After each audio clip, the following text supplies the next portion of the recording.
Are we alive? Are you here? Am I here?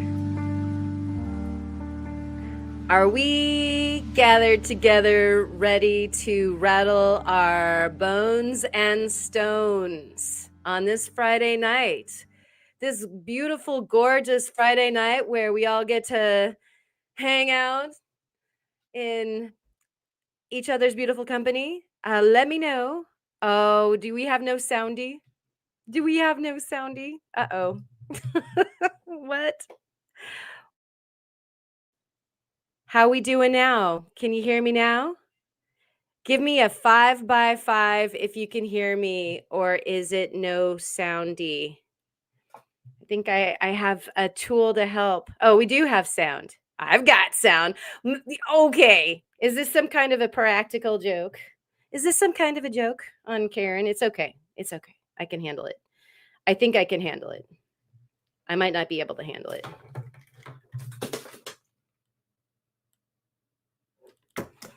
I have a toy just for you guys.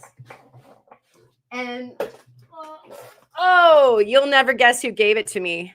You won't. Like that's better.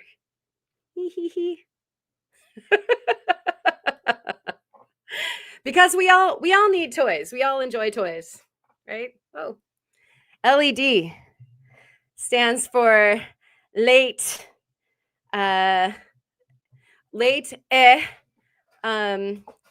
this evening. Good evening, everyone.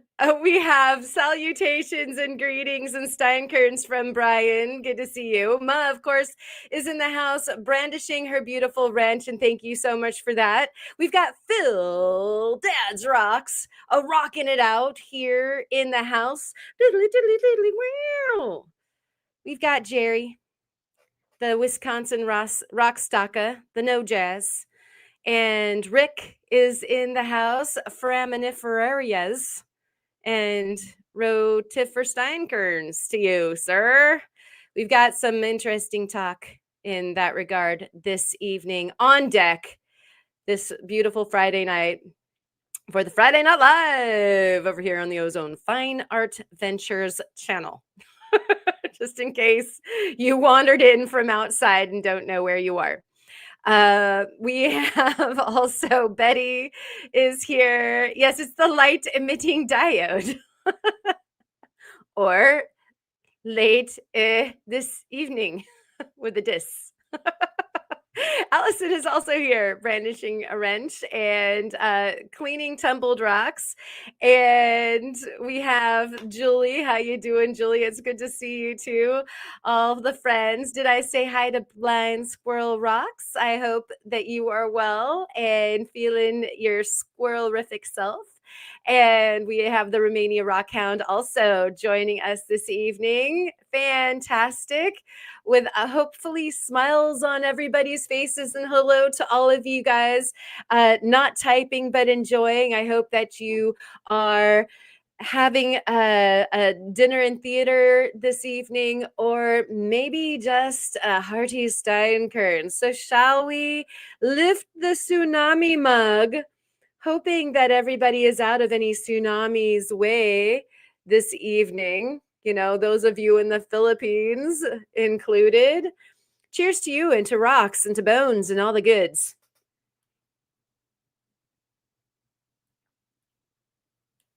Oh, yes. I think we all collectively deserve a big, big swill of whatever might be in your Stein, Kern. Ryan, it's good to see you. Always had great sound. You know, that's a wonderful thing to be able to boast. I'm so happy that you have the good sound and the 5 by 5s.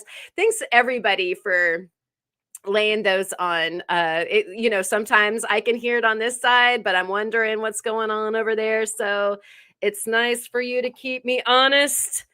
And we have an Eric the cat in the house, not in the hat. Good to see you. And did anybody get some nice hounding in this week? How about did you have some cool rock exhibits or shows to go to? This evening, I believe there's some pretty fun stuff going on round some different ways.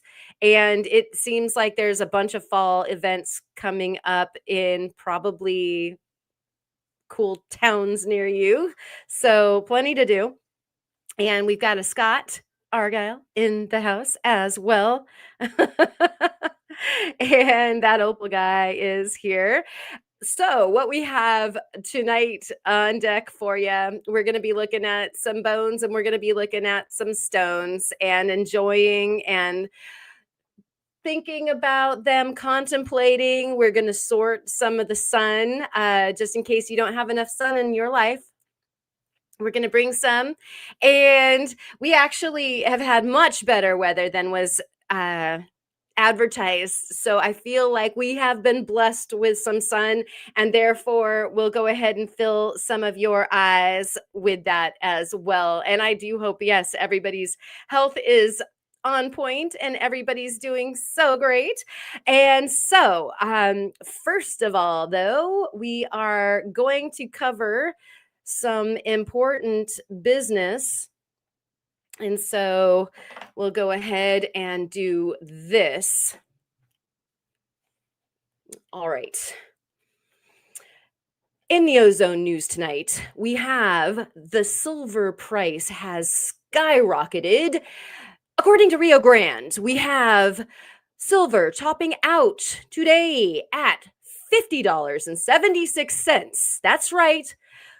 Pull up your pants and put your shoes on and contemplate how in the world do we make more silver on the planet happen, because $50.76 is a shockingly high price per troy ounce.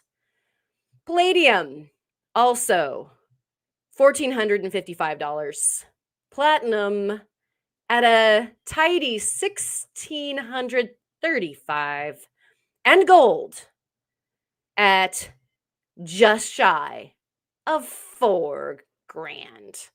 $3,974.50 for good measure. So, if you were contemplating getting precious metals, I hope you already got them, because they are hot and spicy in price. So, why not cheer yourself up with a new species? In other news, we have from the BBC a near complete ichthyosaur fossil skeleton was found on the Jurassic coast, and it has been identified as a new species. It is, drumroll please, actually, I think I have one.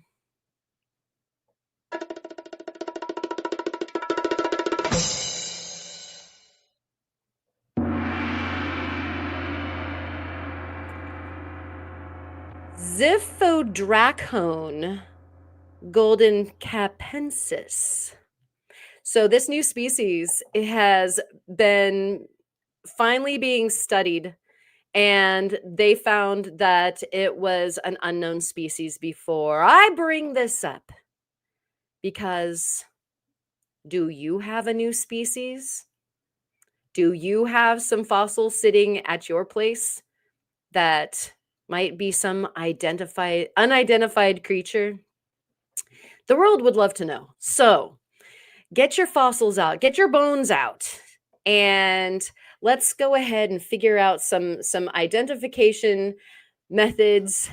And that celebration, ladies and gentlemen, is the news.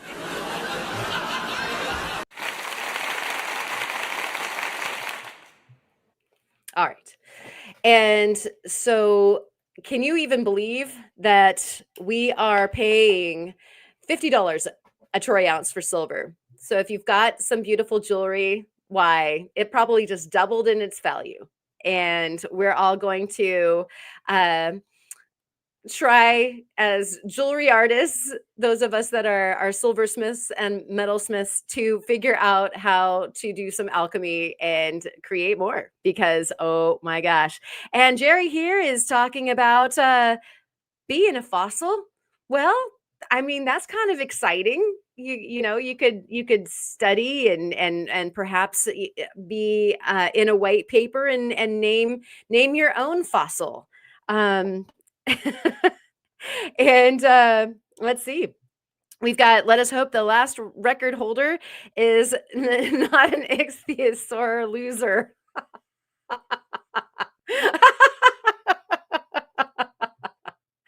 Cheers. That would be a great, if we got to name a new species, ichthyosaur loser would be pretty funny, like maybe that would be the genus, and we could just put like actually I think that's the phylum, so we could have sore loser winosaurus or something like that. It could be both. And it looks like Rashawn Rakakan is here tonight. Good to see you. I was thinking of you too, as far as that whole thing with the fossils. And uh, my neighbor's name is Troy. Well, can you tell him to like hold the troy ounce price down on our precious metals? That would be really great. And it looks like we're talking about going snorkeling in a bath. That sounds really exciting. It would be interesting to uh know more about that. That would be probably in our next news segment. Uh, Eric is saying I have a 1 ounce bar of palladium, but it looks too cool to do anything with. Yeah, you probably should just sit on that, considering that even if you bought silver on the end of the COVID epidemic, I believe it was just at about 25 then. And then it kind of skyrocketed up to 30. And we were all just holding our pearls like, oh my gosh, are you serious? And that investment has now split. So you're doing great. And I get to be the only unspicy thing here. Okay. Well, yeah, those metal prices are actually kind of more like bad news, if anything. And the the Epsom salts, yeah, you gotta love those Epsom salts. They're quite dandy, and baths are great. You just have to move all the rocks first, and yeah, just don't get Buddy Epsom salts, because those are kind of corny, actually, for my face. Oh dear. And that's actually true. Yes, me too. Cheers to melting the silverware. My mom is out there, you guys, and you guys were all so helpful in wishing her a happy birthday last week. Well, this week she is in the next room over. She's like right behind me. So she's like literally waving in the air, I know, right now at you all. And she actually brought me some silver to melt. She's a very kind mother, but she also commiserates. She understands, and she was remembering. We were having a chit chat about this, and she was remembering buying gold at 300, and now it's close to 4,000. So good investments. Those of you who have your money stashed in precious metal. For sure. And that's right. Don't you get Granny riled up now, Jethro. Uh Ryan's saying those silver quarters may be worth $1 now. If I don't can't recall how much silver is in the silver quarter. Is it an alloy, or are those actual? I know that some of the dimes are supposed to be like pretty close to pure silver, right? Am I right on that? I think so. But I have a hard time trying to break down a piece of history such as an old coin that is, say, a precious metal. That's tough on me. That would be a hard one. Like if we have plenty of a silver service, like I'll do the salad forks, or I'll do the dessert spoons. Like, I don't have any problem with that. As long as you have a knife, a fork, and a spoon, I think we're okay.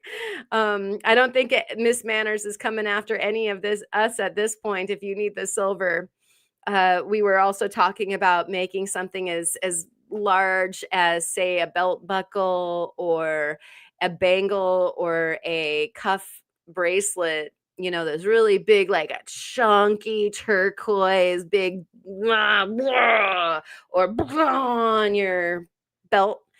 And boy, you'd be hard pressed to be able to uh, afford to be able to make it in the first place. And we have Tomcat Josh in the house. It's good to see you. How you feeling, buddy? And he's saying 1964 and before was 90% silver. And so, for reference, those of you who are interested and perhaps don't know all the alloys, 925 is basically 92.5% silver, and so they were just a hedge lower than the silver that is stamped as sterling. So 925 is sterling silver, and 999 is fine silver. And the reason why it's just not like, okay, 100% was that, I guess, as far as the assays and everybody goes, that it's very hard to have it be absolutely free of any kind of anything, like an eyelash or some little bit of something falls out of the kettle that it's a boiling, and all of a sudden you don't have 100%. So I guess they just decided that they would go with 999, and so that's a fine silver. And let's see. Never guessed that my food weapons would be worth $50 an ounce, right? It's nuts. And let's see. We also have, was toilet paper during COVID worth its weight in gold or silver? It was getting close to the silver price, I think. Rick is saying, I've got about 40 Liberty silver dollars, most in poor condition, but that's pretty darn cool. I think that, having the history is really, really neat. Full switch to plasticware.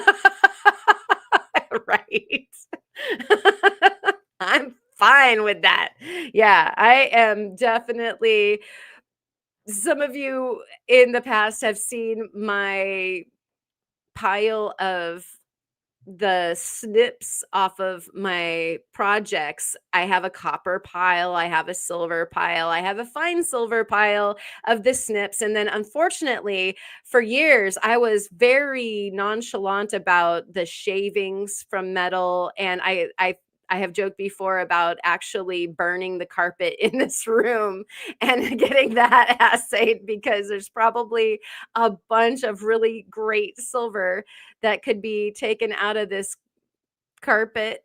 And so I'll probably have to do some sort of a vacuum with a filter and send it in and get some of that. But now it's time. It is time. If it wasn't time before, it's time to gather up those trims and snips and do some melting and smelting. So it looks like Jennifer has entered the chat. Good to see you. And wow, several pre-1900s. That is very, very cool. Well, we've got wow, I just turned yellow. um the spirit of jaundice passed through me just now. We'll be looking at like I said, the bones, and then we're going to be looking at some sunstones to see about faceting them. We'll be doing some gauging and some assessment of their worth to some degree. And Sir Roxalite, good to see you. Beholden Golden. Very nice. Well, yeah, I think that a lot of those folks that weren't quite as interested in gold panning in the past are all of a sudden pretty darn excited about that, for sure. And I Peace has the spikes crown. I'm wondering what that's all about. But oh, I know. Right, coins still got it. And Eric the cat is doing more illumination on these coins. We've got 1921 to 35 would be the peace dollars. A pre 1900 would be a Morgan. Z. I have a lot of very rare Morgans, but the rare ones are all in poor conditions. Got it. I think it's so cool, actually. Um, when you go to some of the shops that do jewelry, fine jewelry, and they've got some of those things set, I think that that's a pretty cool thing, because then you have the actual object. It's been turned into a jewelry piece, but also it doesn't, like, it maintains its value. If the setting is done right, then you can always exhume it if you wanted to just have the coin. And yeah, you could wear your investment that way. I love the Greek coins that are set. I've always wanted one. At one point, I will probably own a Greek coin in a setting. I've sort of obsessed over those ever since being a bit of an Egyptologist, and then into like the whole Greek and like Roman era as well, just history dork. Pretty much. So interesting stuff all around. But first, let us, like I said, visit bones for a moment, shall we? Bones are such a darn cool thing that are part of our lives, our everyday life, since we all have a good collection of them inside. But the fossil bones are pretty fantastic. And you know that both on the beaches that are nearby, that's pretty much my main attraction for hunting, is those beaches and the fossils therein.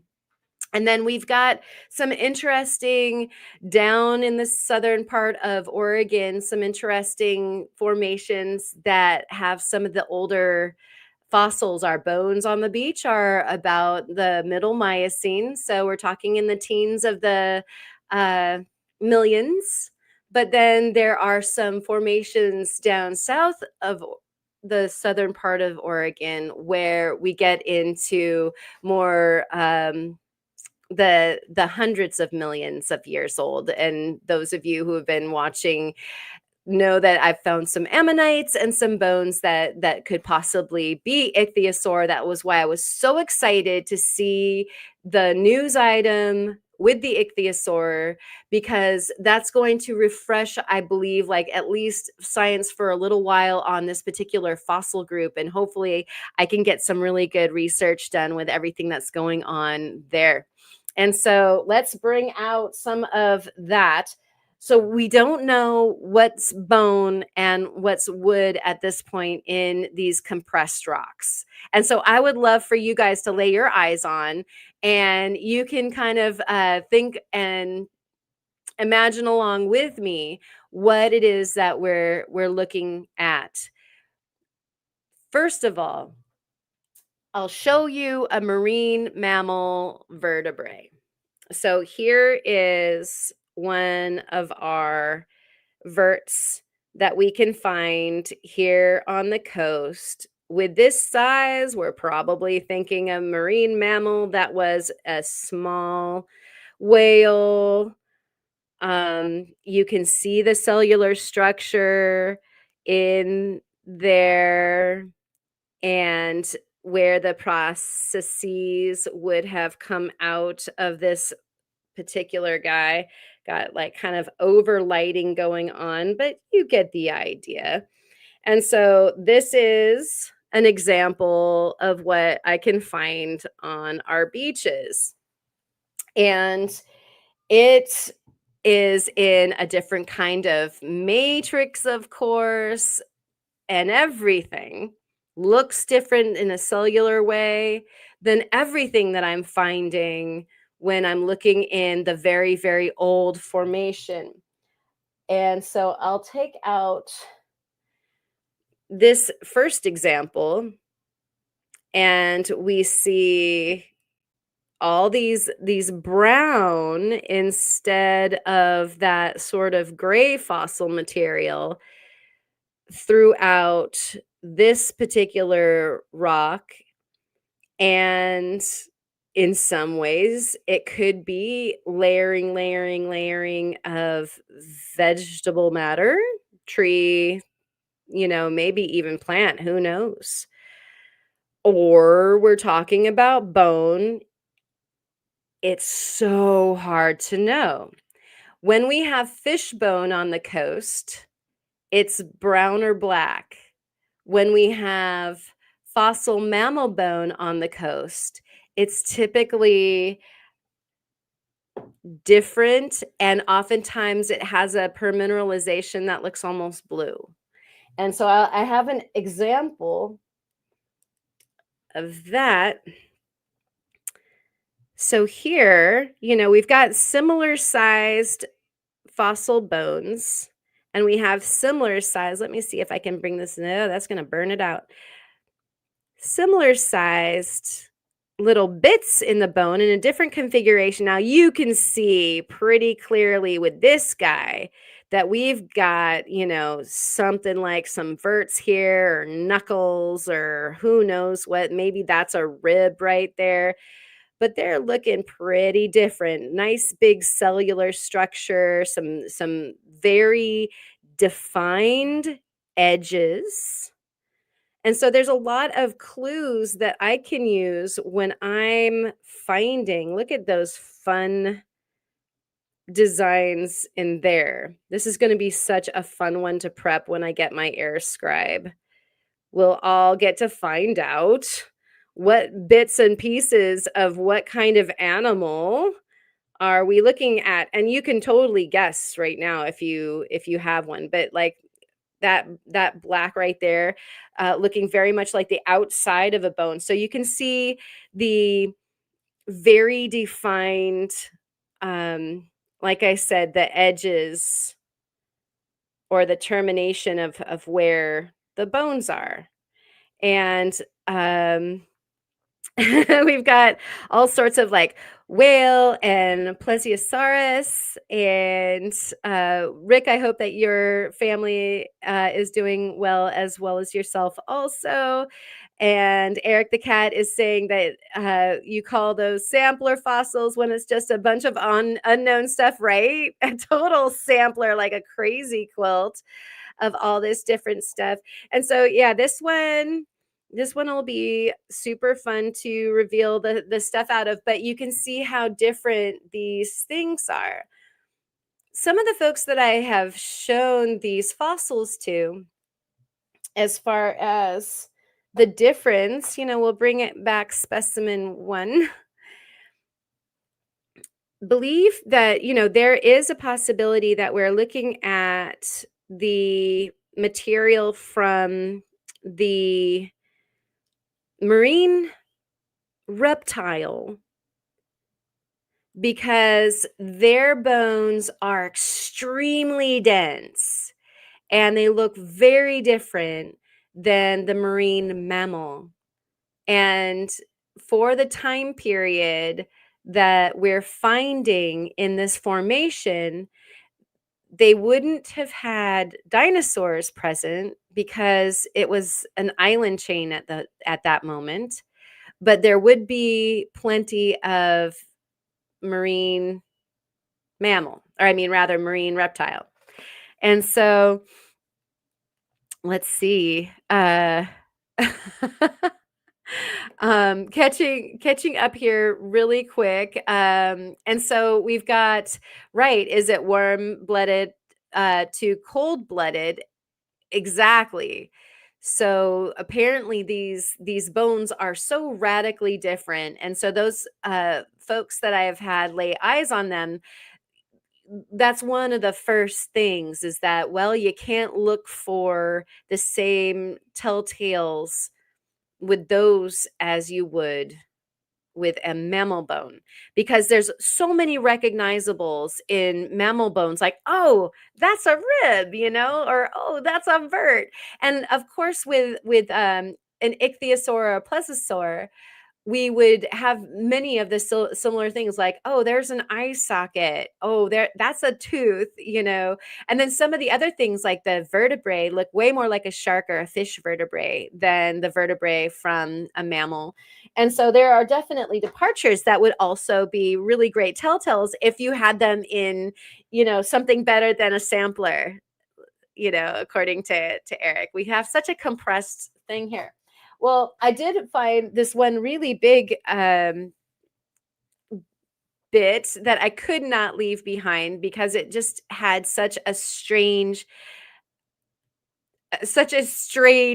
formation as part of the jambalaya of whatever fossil it was that we were looking at. He's dead, Jim. He ate Jim. That's great. And yeah, great. Dane, welcome in. Thank you so much for playing What the Heck's That Fossil, that game show tonight that we're all taking part in. And so the back of a skull. How awesome.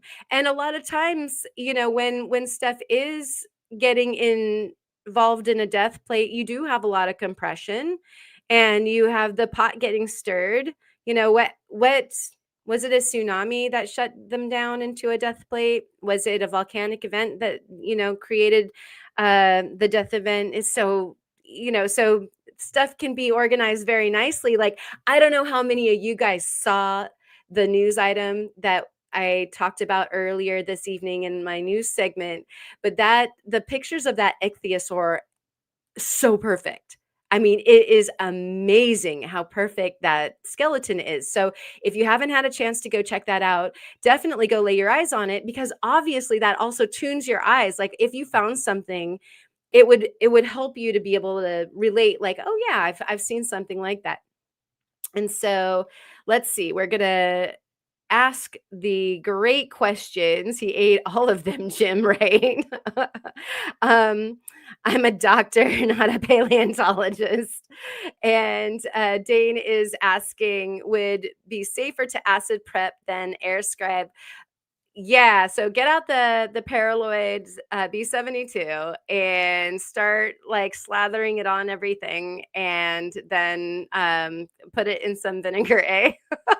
So I think that I know some of my activities for the studio season. I can't wait to do some of the scribing though. And so with some of these guys, probably not the marine reptile or whatever it is. It could be just as easily a massive vegetable event. Like, it could be trees and other vegetation. Who knows? And so I would love to scribe out I don't know, this little knuckle or whatever plate thing. But you're right. It would be good to get her rolling out with the there's a little bit of dust on there. Probably spiders have been enjoying this rock as well. But yeah, winnowing some of this matrix is super hard. So like giving the acid a chance would be really a good thing to do. And a lot of fish on fish action. Right. Oh my. Awfully dry though. And we've got Resort Dog here. Too bad the universities won't publish their data for identification online to be searched for.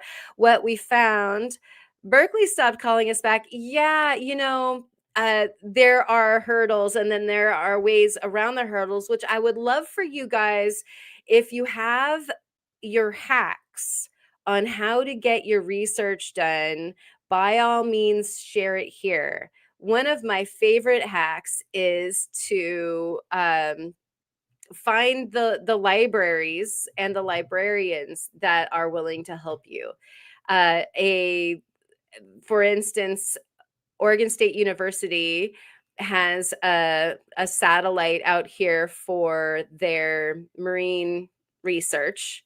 And there is a library, and they can get books from anywhere and white papers and stuff like that. And then they have some on site too. And so they can order it and get it for you, or they might even just have it there. And our our program has a citizen version where you don't just have to be a student, but it's worth looking into as far as any of the academic institutions around you. A lot of times they will have a program where if you are a citizen scientist or if you are specifically doing research on a thing, that somebody can help you through getting the information that you need. And I think that if anything, they should be happy that citizen scientists want to do some of this research along with them, because there's just not enough people out there doing the research. So we can all help everybody who's laying their eyes on this stuff. Um, yeah. That's absolutely true for the mammal bone. It should be acid prepped, at least almost to then clearing the spaces away with the um the air scribe, only because I love the artistic part of that. And I'm sorry I fell a little bit behind in the chat, so opening her up and scrolling her down. And I wanted to show you the one that really has me kind of completely stymied as to what we could be looking at. So I'll show you that here in a moment. So good to see you. And yeah, there may be some scattered around. Doesn't hurt to keep your eyes peeled, for sure. You never know. I mean, obviously, if you are on the fossil coast, you probably know that you're gonna find some stuff. But there's all sorts of places where they don't maybe know it's coming out, because of erosion just starting to let heave ho some of the fossil record. You just don't know. And if it seems like you're finding good stuff, then it's a good idea to get like the institution that is nearby involved too. And so I'm going to show you, this is kind of a big one, but I couldn't leave it behind. Okay, Resort Dog, this is so interesting. We've got Virgin Valley does have a precious Virgin Valley does have precious gem bones, very rare. I got a nice potch one in pastel blue green. That sounds lovely. And so those of you that might be new to the conversation, the Virgin Valley is where there's precious opal in the United States, which is pretty exciting. And then because it's mostly cast, like limb cast style, sedimentary opal, the opals are entering the casts from vegetation limbs and things like that, and apparently live limbs as well. Then you get cool fossils. And so, all right, this one has this like perfect little circle, and then it's got this circle too. And I thought that having that be there and that sort of symmetry and that sort of shape was too much. And even though you can see this is rather big and it's rather heavy, there's a lot in it. There's some long ones and there's some short ones and whatever, but that shape was just too much to not bring along and potentially do some sort of preparation and research on. And so sequoias from Meta to sempervirens, very cool. Yeah, like the Meta sequoias, that's our state fossil. There's like an abundance of the style of fossil where you get a trace fossil left in the limestone, those that come out of cliffs in books, and you break them open and you find maple leaves and you find all sorts of like laurel leaves and things like that. And then it's always super fun to find a metasequoia or some kind of like a conifer or something like that. And I actually, and palm, because it was quite tropical in Oregon. Although, you can find those in other states, of course, as well. But I did find a pine cone. And so that actually, it was kind of built up, not a trace fossil so much as a built up one. It was quite exciting. Do we have a bell to ring? Did I miss something? I just see a bell. Oh no, just belling, belling for the sake of belling. And so Romania is saying backbone vertebrae, and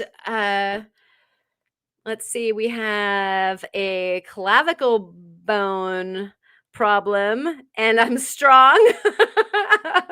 I'm maybe, yeah, that was kind of what I was wondering about, like, what else looks like that? And I don't know the anatomy of reptiles. I need to go after some better anatomy, especially of ichthyosaurs, and see the bones. And perhaps this latest bone skeleton complete will offer some better views at the bones, and then also hopefully the coffers will be opened from some of the other drawers of other museums and collections, where perhaps there'll be like a buzz. Sometimes there's the scientific buzz, like, oh, we have an ichthyosaur too, and so it would be hopefully this will catch hold, and we'll just get our eyes on more of them, and hopefully we can decide what this little guy is. I mean, I'm not saying that that's what he is, but it would be so cool if that's a clavicle. Oh my gosh, you guys, that would be so cool. So we will have to see.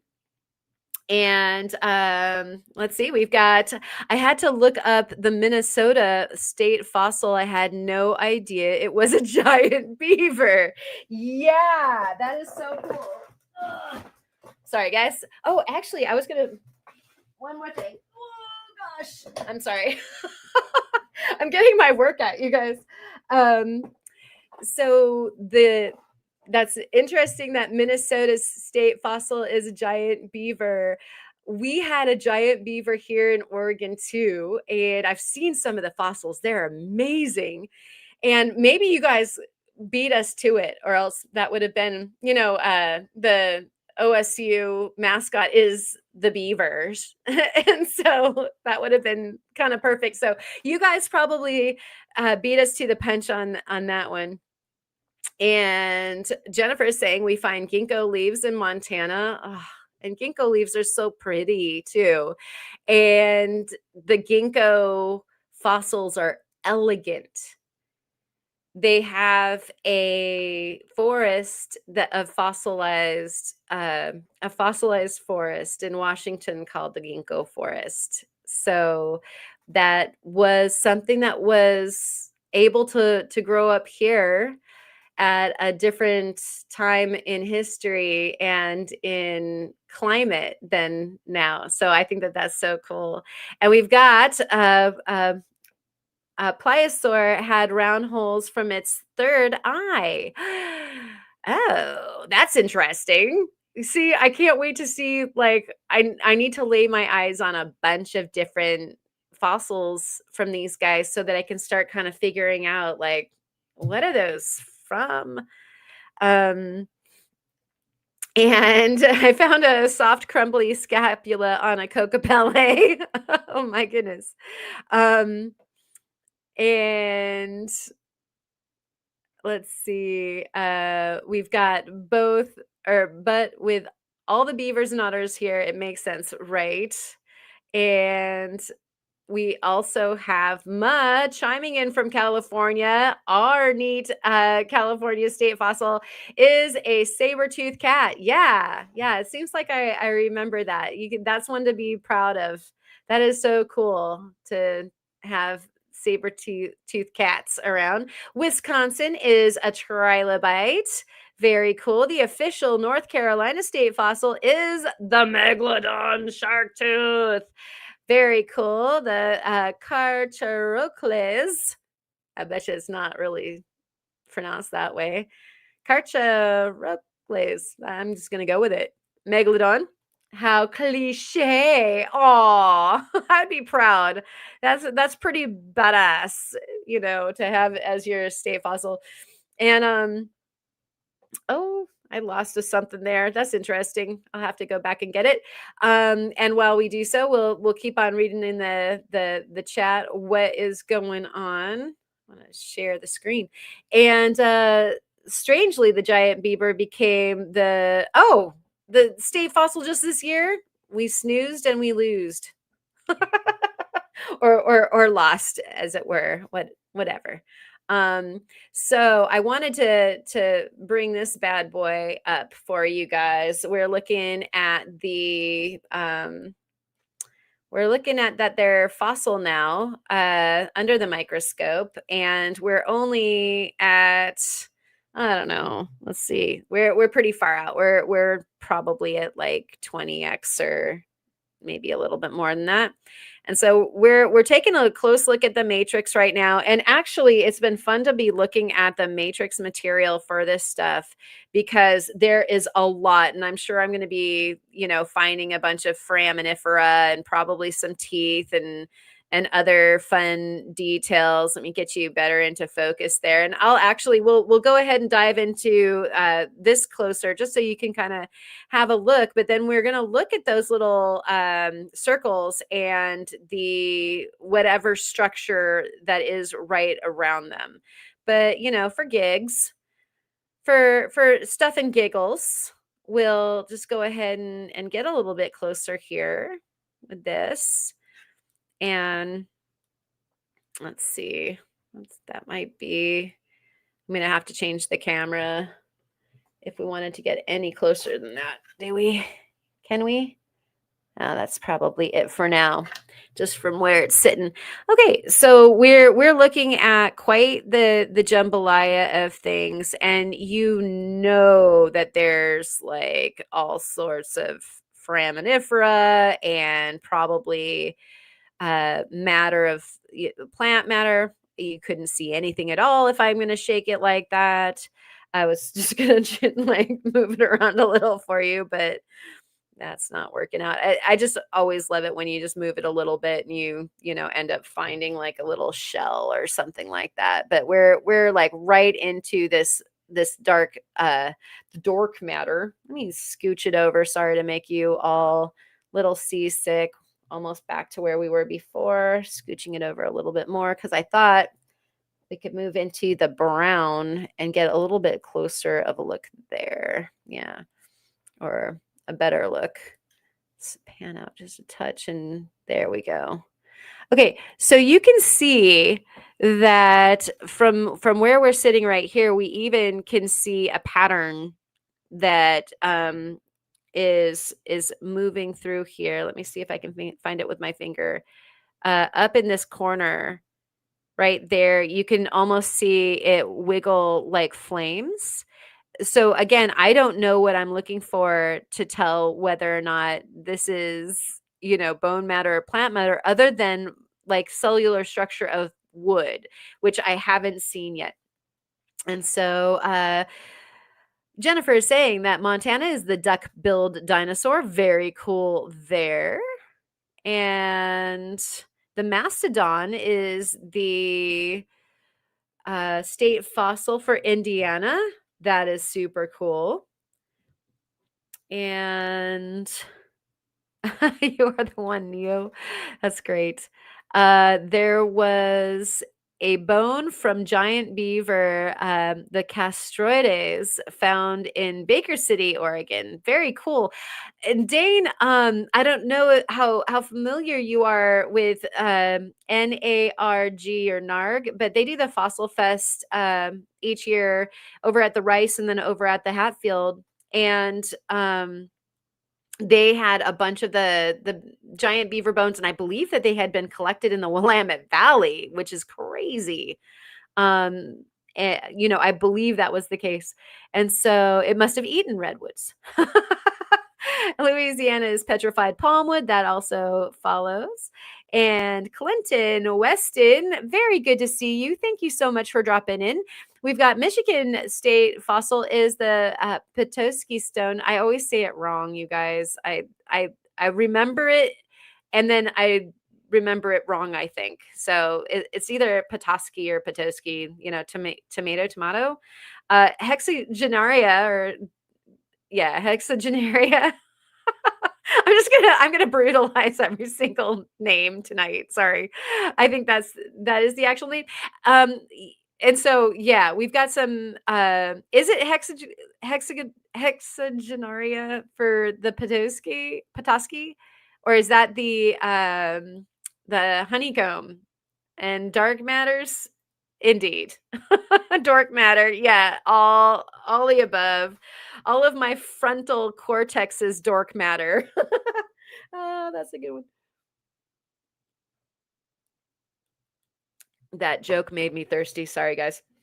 Okay, so we're gonna pan back out because you guys are seeing dust and some interesting dork matter there.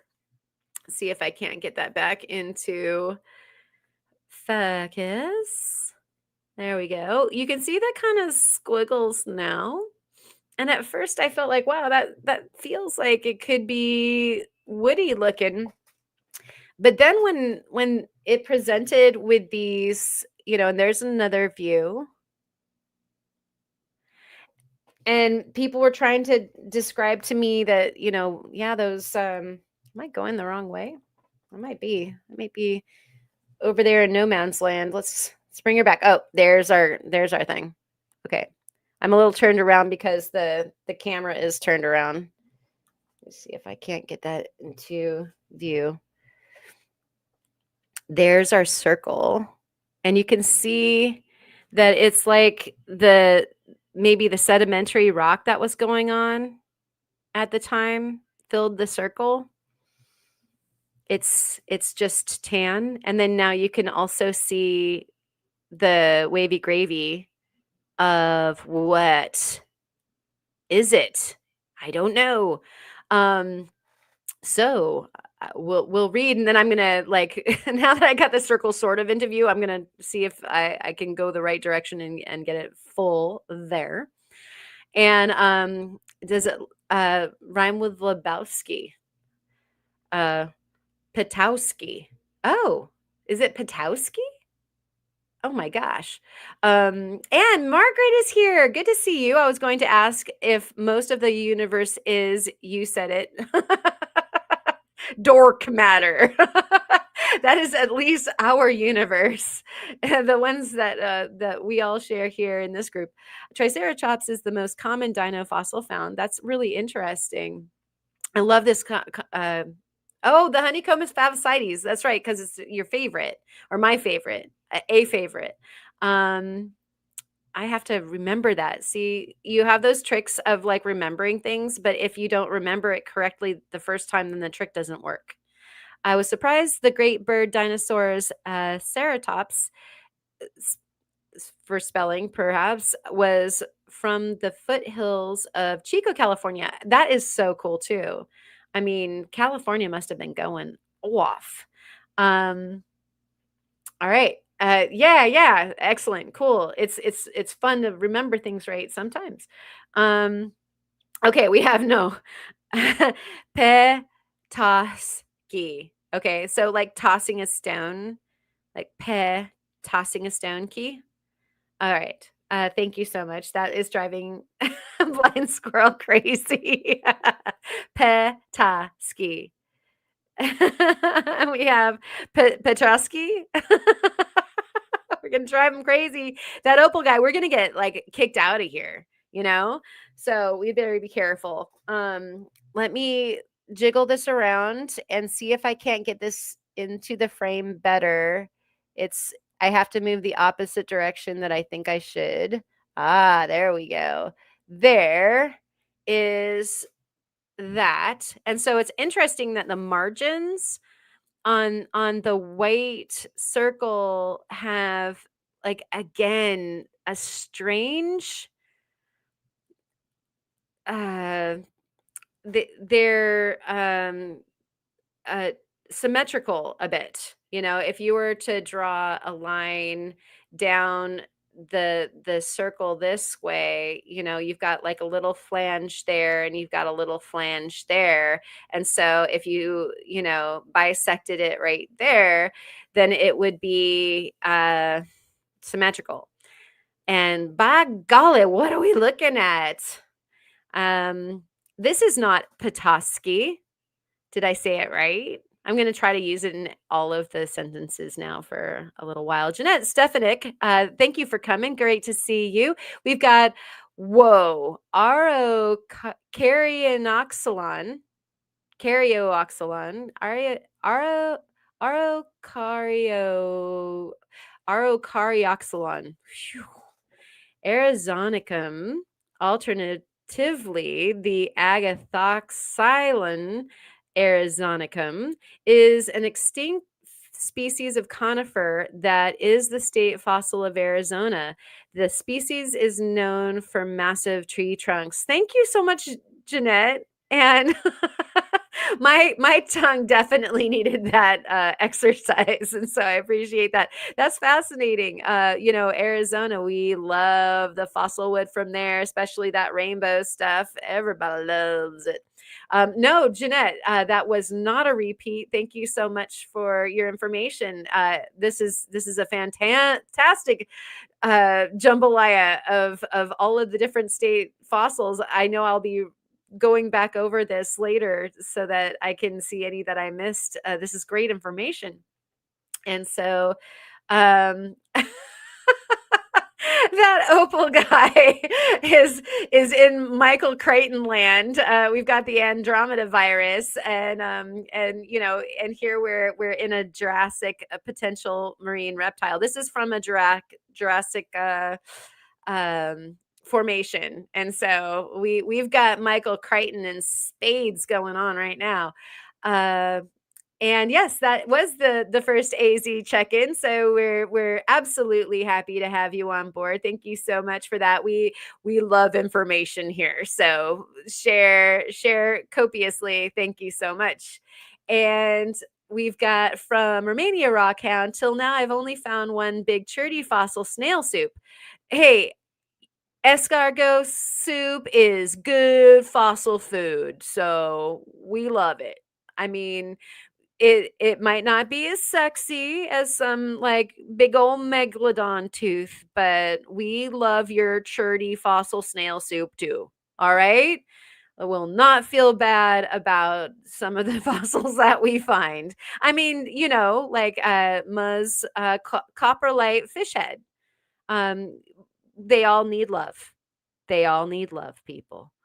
And a small coral. Hey, that's a step up. So you're already doing better. And oh yeah, I wonder, Margaret, as well. Don't you love those monkey trees? I love those monkey trees so much. You can imagine a world that was filled with monkey trees. It would be so cool.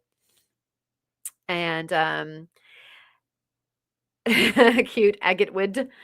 And totally digging hearing what the state fossils are from everywhere. I know, this is so cool. I love that everybody's chiming in with their state fossils. And gastropod fossils rule. They need, like, stop not liking gastropod fossils, Anonymous. Seriously, we need a support group for them. And Turritella for the stinky win.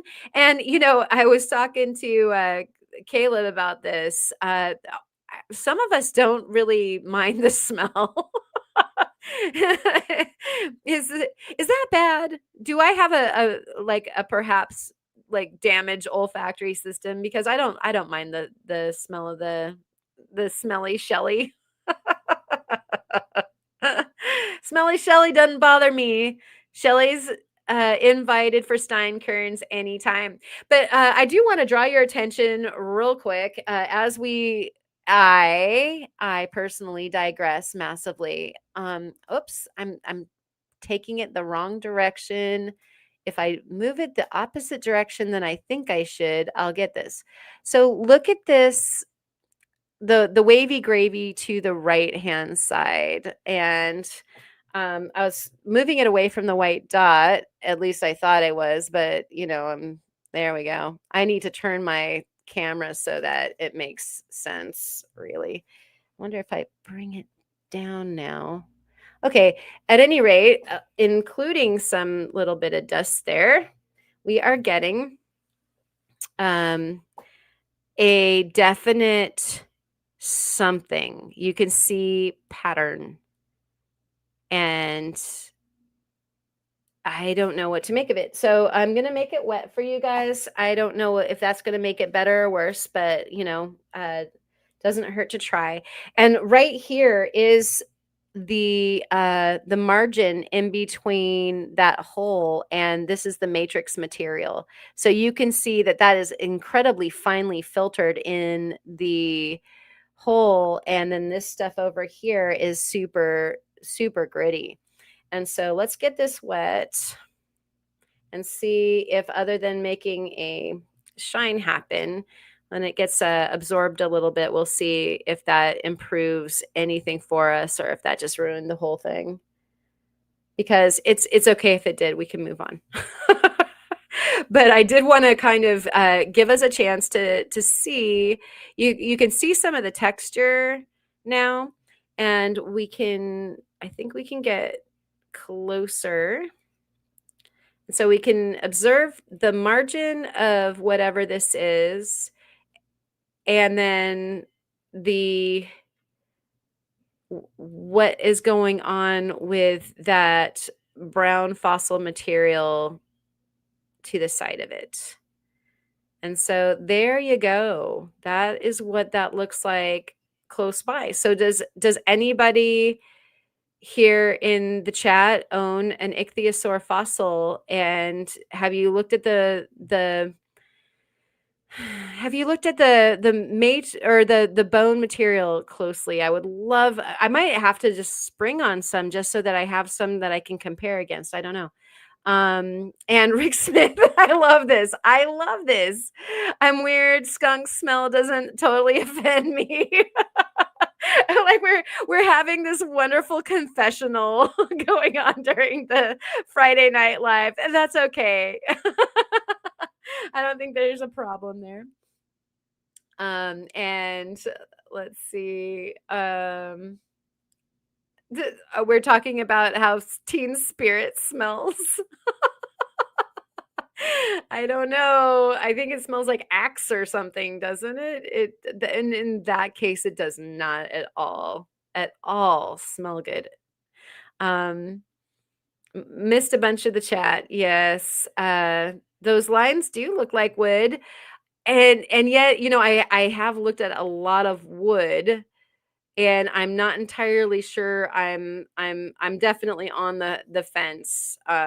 Just kind of due to some of the other things. Like that's why I didn't jump to the conclusion like, okay, this is what we have, because when I was looking at some of the pictures, the close-up pictures of some of the compressed ichthyosaur bone, because it's very, very, very compressed, it kind of looked like wood too. And so I was just having one heck of a time. Yeah, yeah, looks like wood, looks like wood.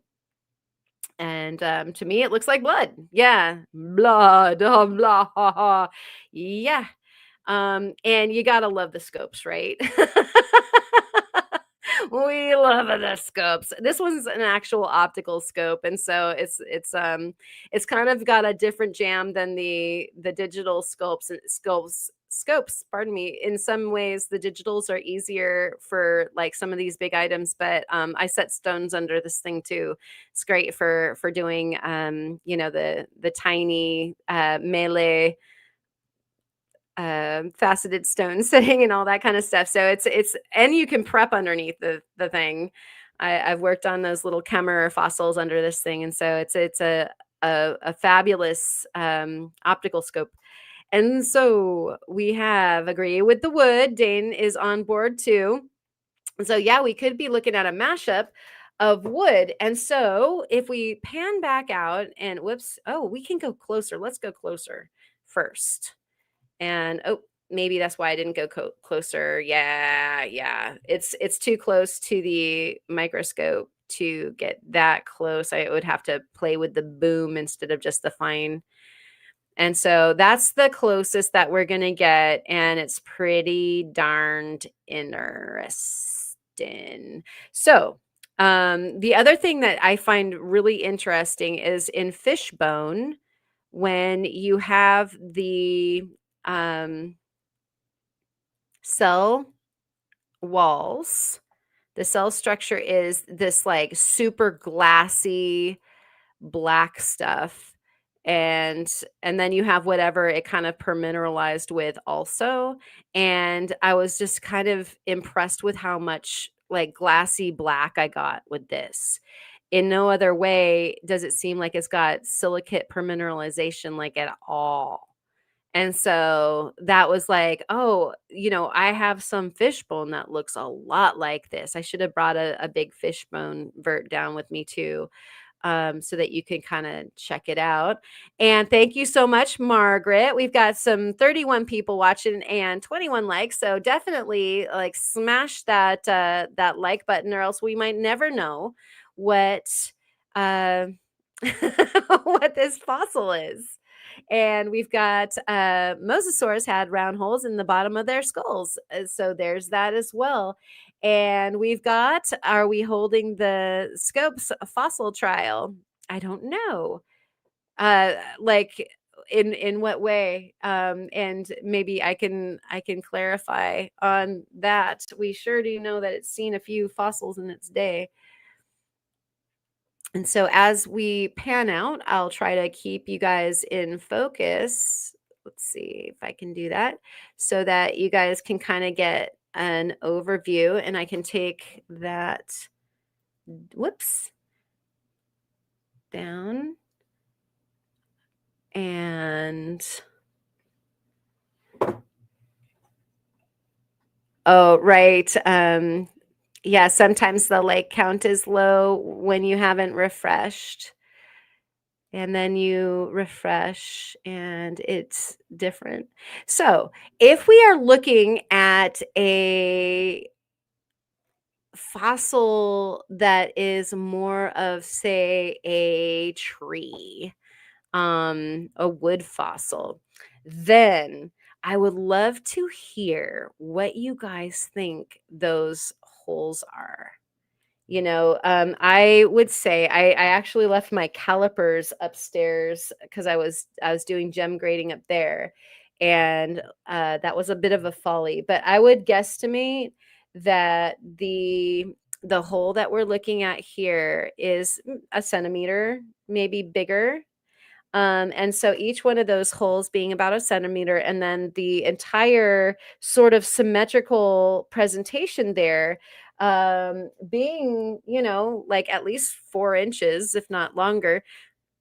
And so I'm just wondering what would present like that in a fossil wood. Like, are we thinking maybe a burrowing thing?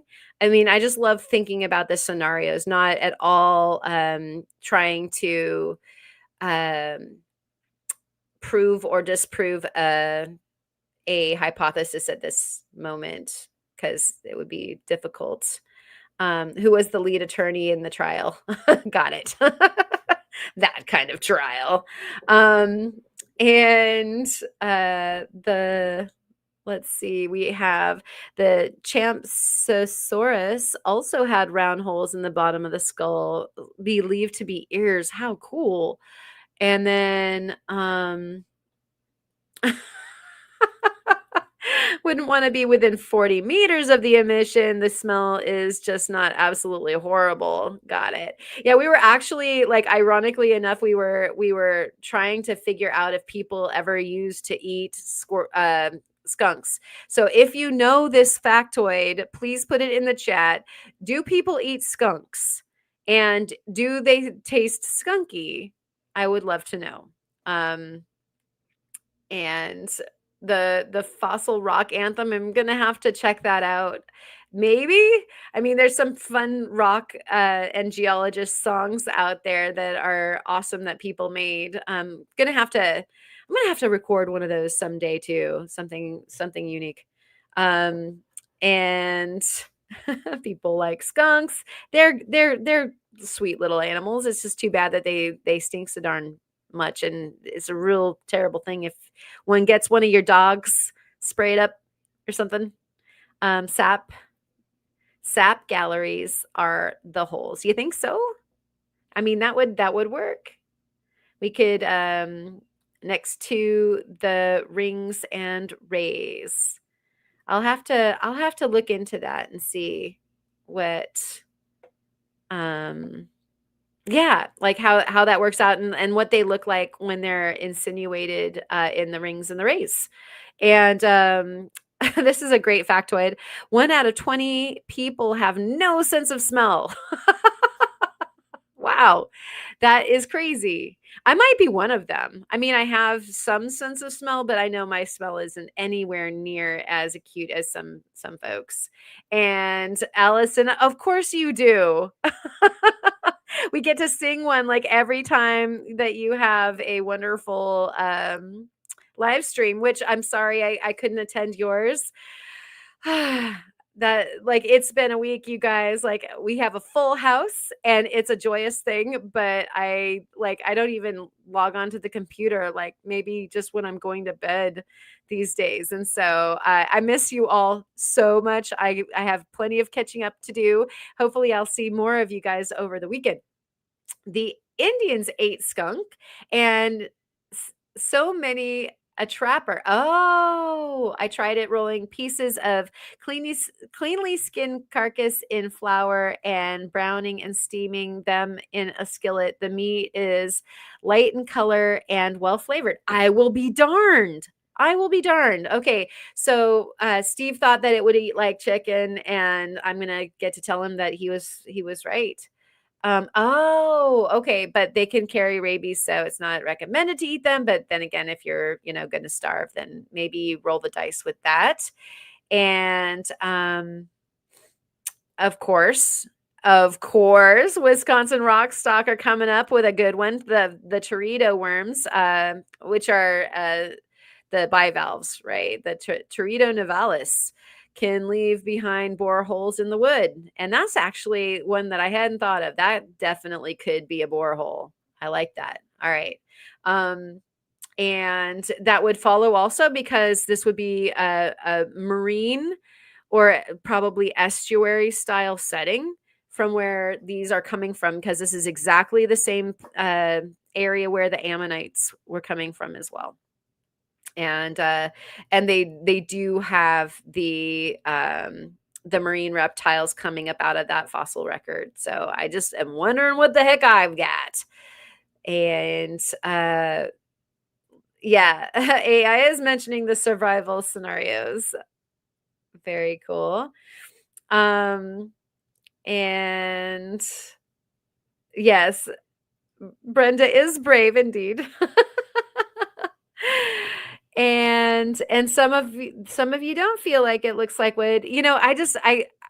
I couldn't definitively come to either conclusion, and I've been studying wood quite a bit, but there were parts of me that go like, yeah, that could definitely maybe be some wood that I've like of a kind I've never seen before. But I mean, I haven't looked at a whole lot of Jurassic wood, if I'm being honest. Also, most of the stuff that I get a chance to look at here in Oregon is more uh, the Miocene era, the Oligocene, Eocene. So when we're going all the way back to the Jurassic, my eyes are bibis. They don't know what they're looking at. So, oh my gosh, Allison has tried porcupine. It's greasy, and I wouldn't eat it again unless I was really hungry.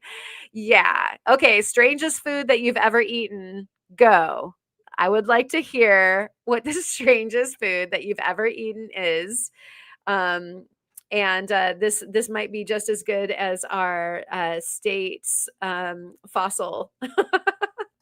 Everybody's Steinkerns had to wash down that porcupine with that. Well, what a departure from fossils, right? I'll get us back on track. Or maybe it might be time to sit in the sun for a little while. But yeah, I really appreciate you guys helping me out with our little big huge fossil that we've got going on right there. Get back up here. And yeah, and so we've got this guy. I'll give you another look. Those of you who might have come in after I showed you the preview of the entire fossil, we'll go ahead and take one more look at the entire fossil, and that way you can kind of gauge again what your guesstimate is.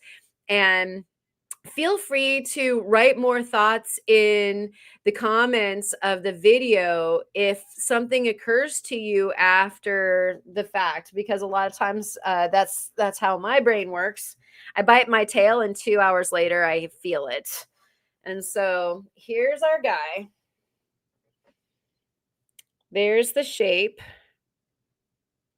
and there's the symmetry. And it might be that with some bit of preparation that we understand that better, whatever that might be.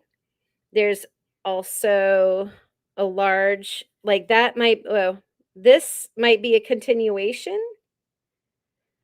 I suppose that it is. We've got some long situation there too, some more. I'll show you how it terminates on both ends. That's one side. And this is pretty big. Yes, I carried this out, everyone. And here's our guy from the other side.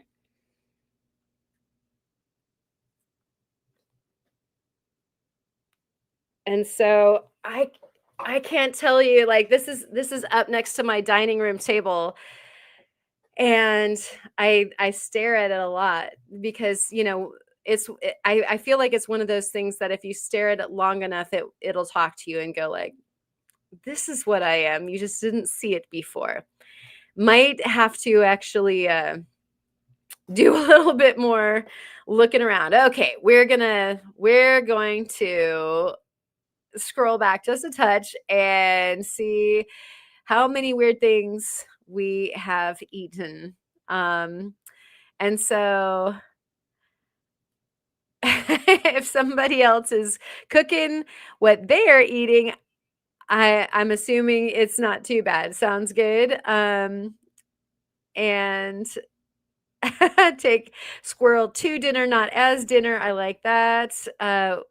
We have areas with no squirrels. They have been eaten. Oh, they have been eaten, gone. Yeah. And some people eat cats. Yes, that's true. So Margaret is coming clean on having eaten chocolate covered ants. That sounds delicious. I mean, but at the same time, like, what were they spicy? Were they like spicy raisins? The ones where they were like probably too old before they got became a raisin, so they're the weird spicy ones. Okay, we got blood sausage or head cheese. Yep, for sure. Does it have to be a food? What is the strangest thing that you have consumed? No, it doesn't have to be food. My own cooking. Right. Oh, way to keep it interesting, way to keep it spicy for yourself. Oh, Jerry. Boogers. Oh. Okay, Blind Squirrel Rock says brain sandwich. Really? Really? Oh my gosh. That I know, like, cultures do that, I guess. Ah, that's pretty intense. We made blood sausage. It is the best. Too bad I can't find a good source for it now. Okay. And I don't think I've had that before. So I might have, like, uh led a sheltered life. And squirrel probably is the strangest food I ate. My friend's grandma cooked one. We shot and made a nice gravy with it too when I was like 14. All right. And Resort Dog here has eaten an earthworm and was like was the squirrel okay?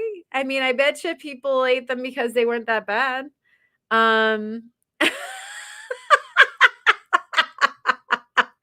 Brenda is retaliating with, "I am never kissing him again." Aw, I'm sorry, Jerry. Oh, dear. Um, yeah, sorry, squirrel, about that. And oh, Rick Smith is saying bear. I didn't like it. Snapping turtle, didn't like it. Yeah. Yeah. Um, I've had bear. I don't think I've had snapping turtle, but I've had snake and I've had I think I can't remember if it was alligator or crocodile. Eric, no lutefisk. Okay. I don't think I've had that, but I hear I don't want it. And ate a spider on a dare. Oh, poor you and the spider. Yeelah. That doesn't sound like a pleasant thing to do at all. And I think that actually Steve was talking about how one of his daughters ate a slug. You know how sometimes, like, if you try to remove a slug from the garden, that, like, you get the stickum on your fingers and it just won't go away? I don't know if you all have those kind of slugs, but we do here in Oregon. We got the banana slugs, and we've got these other ones that look like a dappled pony slug. I mean, and they're big, fat, happy creatures that eat tons of stuff. And they used to keep my ducks really happy. Those ducks ate lots of slugs. But I can't imagine eating one because like that stickum doesn't come off. I mean, that they should have like started glue and adhesive products based on that, like that would have been a great place to start. Kind of like what is that? Like contact cement or whatever, the gooey cement stuff. Um, let's see. Do not eat slugs, right? At least you didn't eat a slug. Do not eat slugs. Betty seems like Betty might know. What do you know, Betty? I want to know what you know. And good to see you. Thank you for joining us. And never tried the lutefisk. Despite being very Norwegian, I had very few traditional Norwegian foods. Yeah, I've got a quarter Norwegian here, and I was never made to eat that either. I'm scared, so won't do it. Won't do it. Um, okay. Allison ate caterpillars. When I was a kid, a dude crashed a plane. Oh my gosh, and survived on caterpillars. I saw it on the news, so I figured I'd give it a try. And look, Allison, you survived. So it worked. Awesome. Yeah, way too slimy, Betty. Definitely, says Ma, and I would have to agree with that. And live grasshoppers on the fire line for money. Wait, I didn't mean to bring that down. So, is this how you guys entertained yourselves on the fire line, Brian? Was food dares like the grasshoppers? So, I have a question. Does the grasshopper uh is it like I can recall somebody telling me that they have like the hairs on their legs or something like that have these burrs that'll stick in your throat or something, and that they taste like soy sauce. And I believe that this was like the word on the street when I was on the ranch in Wyoming, and we would be daring each other to sample the fare of the crickets. We used to, I think we got like a penny, I'm sorry, a grasshopper for bait. So we'd fill cans with them, like the U-Band cans, coffee can. But I can't say that I ever sampled one. But this inquiry mind wants to know. I'm going to put my stone down. that stone of wood or stone of bones. We just don't know, but it's a stone for sure. And Romania says, I love brain penne, which I don't know exactly what that portends, and I would love to know. Allison is indeed an adventurer. And nobody is confessing to a goldfish. Did anybody eat a goldfish? I mean, this is also a common thing that I feel like people are often dared into eating. And I had sea urchin. I liked that. Loved octopus and squid. I've had plenty of calamari. I don't like octopus, although I've had taco in the sushi bar. I love octopus too much alive. They're too smart. I can't eat them. And then sea urchin, uni, right? Very good. Very good. And so actually we have sea urchin here, and some people go out and harvest them. And I would love to harvest my own urchin. That would be so delicious. And ooh, what? Rat lungworm parasite in slugs. Oh, okay. We don't want that. And so no more eating slugs for any of us. Oh, here comes my mom. Here's my mom. How about eating live grasshopper, Judy? Yes. So how about it? Yes, we do want to know about eating the live grasshopper. Did you do it? Because I remember people like when we were on the ranch, and you remember Mark and Paul, mom, like they were the kids of the guy that was running the ranch. Um, and we used to hang out together, and we'd all be catching the grasshoppers, like I said, as bait, and everybody was daring each other. But I was told that like the hairs would stick in your throat. That might have just been something to tell Karen, though. I think I was the youngest out of the little tribe of kids that were running around doing the things.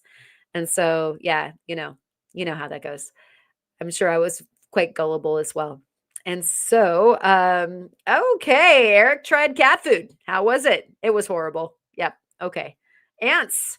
Lava Bison, welcome in. Good to see you. Ants that remind me of the time I got roasted grasshoppers hoppers, and it tasted like flavored popcorn. Did it taste like soy sauce? Because that was the other thing. I have this vague memory, like maybe my brother or one of the boys ate the grasshopper and just said that it tasted like soy sauce, but I think it might have been because when they squirt, they squirt out that like weird soy sauce stuff. I don't know. I don't know. It was a while ago. A few days ago. I love marrow. Oh, Romania says, especially lamb. And I can't say that I've like you guys in Romania, like it sounds like you have a very adventurous diet, and it's probably really good for you. Marrow is just outstanding for you, right? Like they give us marrow broth. I reckon you could just be eating the marrow. Betty wins. Rick has determined a winner. And it looks like Blind Squirrel and Romania have some similar menus. That's very interesting. And I do a bunch of improv cooking. See a recipe, don't have all the ingredients, so just ad lib, and that can definitely lead to something a little challenging. And I love this. Brain, the other gray meat. That's great. And let's see what else is going on here. Um, Maybe I need to taste Ryan's blood sausage. Sounds good. I have to say the bear that I've had was really good, but we made it into spicy spaghetti, like a meat marinara style sauce, and it was spicy and it was delicious. And so, I don't know. Maybe it's part of the I can't smell, maybe I can't taste too. I don't mind. And Eric said, I've had bear and shark. I have had shark. I've had shark's fin soup in the Orient. I ate some weird stuff when I was in Singapore and Malaysia. Probably a lot of it I have chosen to not remember anymore. And Eric the cat, yes, spiders are our friends. Leave them alone. Try not to eat them. My ex brought home some snake candy from one of his customers one time. I think they were from the Middle East. It's weird, but not bad.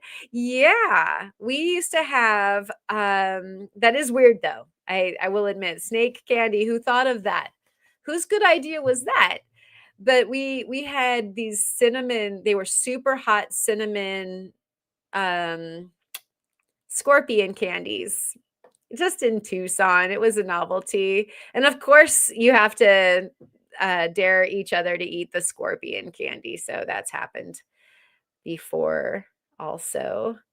And oh my gosh, saw a buddy of mine eat a banana slug live. The horror. The horror. The horror. Oh man, that is harsh. Those things are so sticky. Like I said, I've made the mistake of grabbing one to throw it off of like a trail or out of the garden or whatever. Don't touch them ever. It takes so long to get that stuff off of your fingers. It's so gnarly. And it seems like that was a thing also. Maybe that was like a Santa Cruz thing, was that you were supposed to lick the banana slug, like that you would get, a buzz or something like that. So bad. I'm gonna use that gesture that I just did, that face that I just pulled as the thumbnail for next week, just so you all know. Like, I'll just go ahead and freeze that. It'll just be so lovely. Yeah, and Margaret brings up a great point here. I guess sugar hides a lot, Cheryl. So true. Um, and yes, the banana slug is in fact the mascot at UC Santa Cruz. Spent a lot of time over there running around. Um, and oh, a gooey duck. Whoa. Yep. Those are gnarly looking too at Portland Dim Sum. And I'm sure it was fine. That's just a shellfish, but they're like really weird looking. Really weird. Look it up. Go ahead and do like a little googly search and you'll see. That's some stuff that you just don't figure like it would be a good thing to put in your mouth. But I mean, shellfish is typically pretty good. And got to put the slugs in the bowl of ice water for 15 minutes, dry them, dip in batter and fry. It's lettuce. Thank you for the recipe. Hey, Ryan, you got a recipe now. And it sounds like fritter. It sounds like, that's pretty much the answer for everything in like Germany is like, dry them, dip them in batter and fry them. Like some kind of situation. Okay, here we go. Cow's tongue, cow's tongue. And then you get the other side of the cow, or not the cow, the bull. And Kyle has a great story about that as well. But yeah, you got them Rocky Mountain oysters. And I know my mom is listening and would tain't no thing, right? I didn't mean to be punny at all with that. I'm making myself laugh. And yes, I agree with you, Betty. And 100% eating weird things on the fire line for entertainment, right? That sounds like a good time, Brian. Fried grasshoppers from Romania.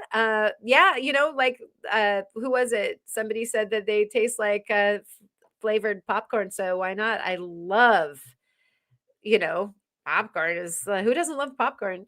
Crunchy soy sauce. Yeah, that's what they said. That they're kind of like soy sauce. And so I don't think that that's so bad. I know they're selling insect dog food now. I don't know. I make our dogs their food. I'm not making them insect food. Like not until we absolutely have to for some reason. And excuse me, I've got I'm a little flummoxed here. Like there's something in the air that is giving me a little bit of a nose. Uh, I tried and failed to eat a raw egg. The shell would not go down. Saw it done on the Little Rascals.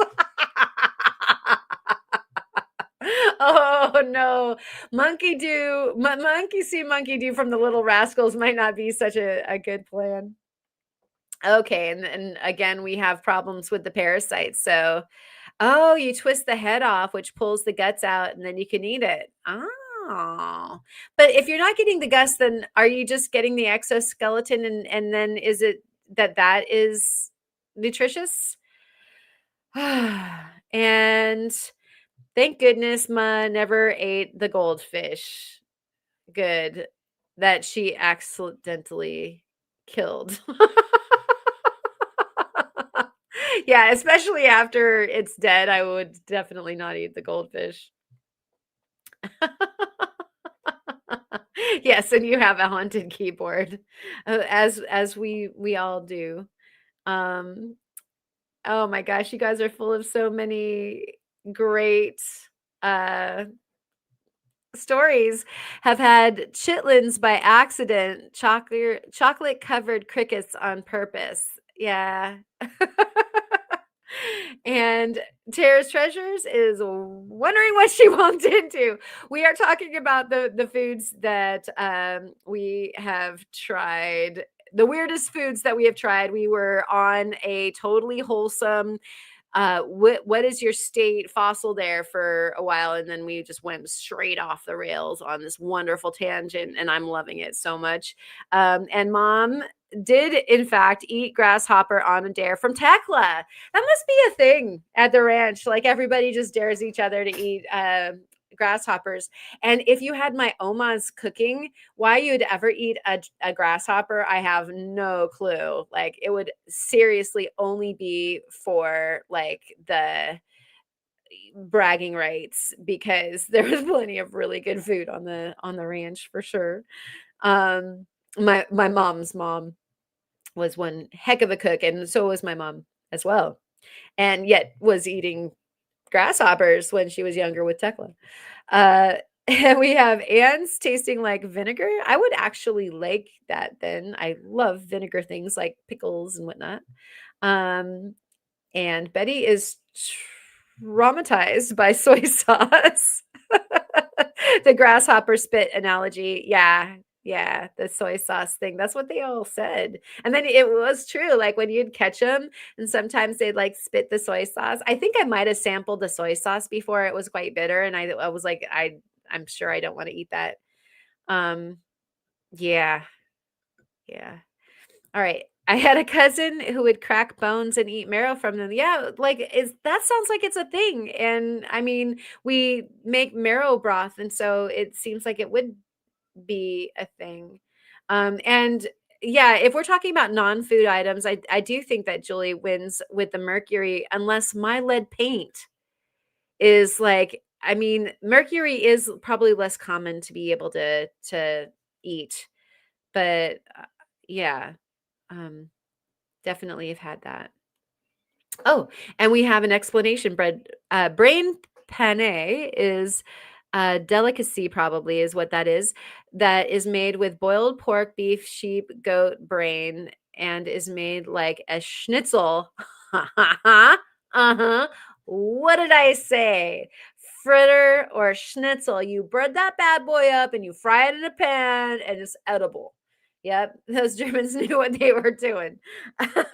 Awesome. Thank you for the clarification, Armenia. And eating stuff on purpose, yes. Oh, elk is so good. Yeah, like I think that everybody's trying to cleanse their palate. Like, let's have a little ginger on this conversation and cleanse our palate and talks about the things that we love. Yes, elk is so good, so good. Especially the backstrap. And bear spaghetti, you betcha. Oh, so good. If you didn't know you were eating bear spaghetti, then you wouldn't have known you were eating bear spaghetti. Seriously. Yeah, right. Julie's like, I was thinking food. We're not going into like the whole culinary mercury thing again. Oh, and cracklins, not chitlins. And what's the difference? What do we have as far as a difference going? Yes, and that does sound good, Romania. Thank you for sharing that. Um, when's the gross out? Yeah, Brian. Thank you, Mule.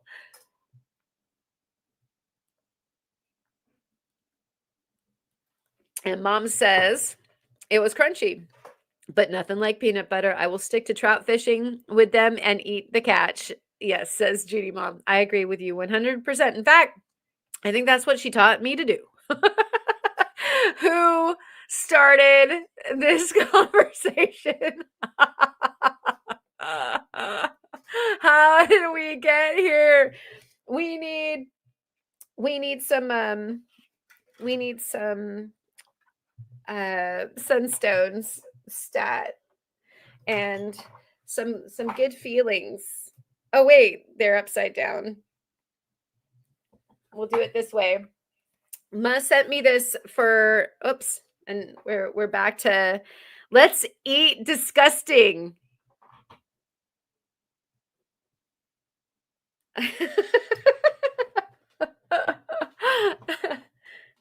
Bro, no. I'm not going to have any fun with this. Ma sent me this so that I can have a sign outside the studio that says on air. So I still need to command it to do so. But let's get a light on here and whoa. And then there was light and then there was a lot of light. And we hear in the background, wow, that is a lot of light. But I thought it might be nice to be able to see the sunstones. Oh, that might be too much light. I think we discovered that last time. Makes that line go through the screen. Okay, so let's do this. Since we digressed intensely. We'll get this on as a guest. Oops, and it's trying to do sideways. There we go. All right. And so you're seeing part of what I have started to try to parse the sunstones into.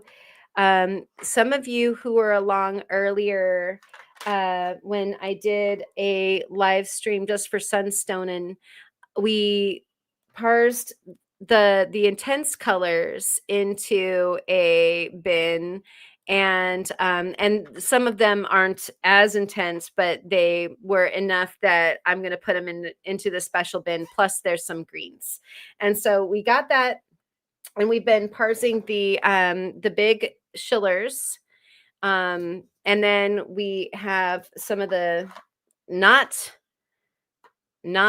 facetable, and then we have the facetables of some different sizes, and all the ones that I'm working with right now are schillers, and these are all schillers. And so you open this up, that these are all schillers of some kind. And so I wanted to kind of show you what's next. What the heck do you do once you have a whole bunch of sunstones and you're starting to try to make heads or tails of what we are going to make with them? Resort Dog has eaten live trout. Gooey Duck says, Brenda, our giant nothing wrong with that. Well, I wasn't going to say it, Betty, but you're like, what they resemble is so amazing. And yeah, they're really intense. And Squirrel, thank you so much for hanging out and digressing with us on our wonderful tangent.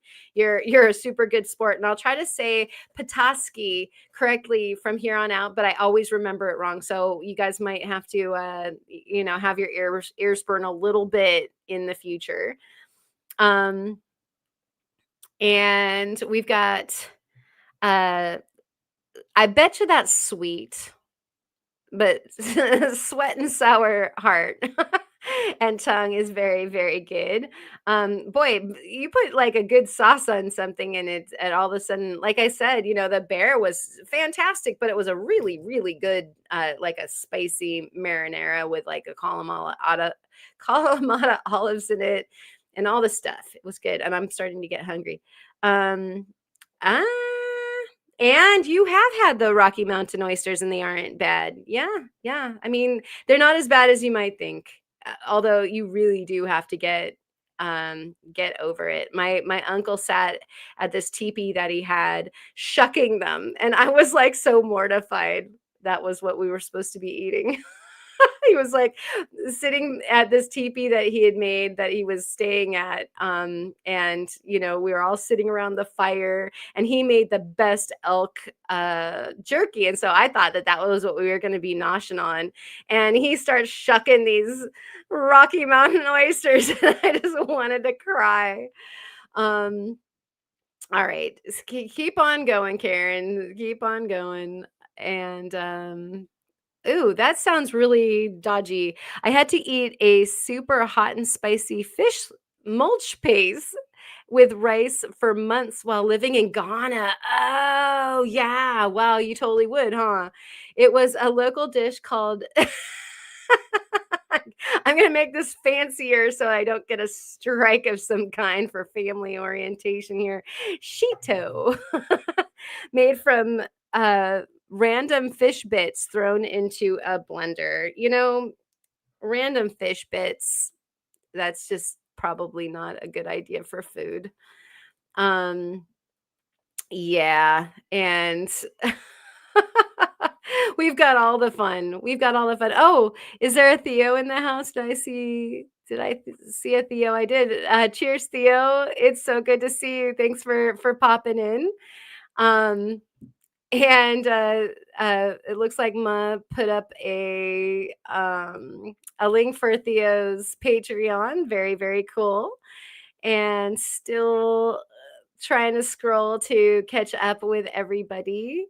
Boiled cow intestines don't taste bad, but they sure are chewy. Wow. Yeah. And some of those things you just don't want to have to chew on for a long time because it's disgusting.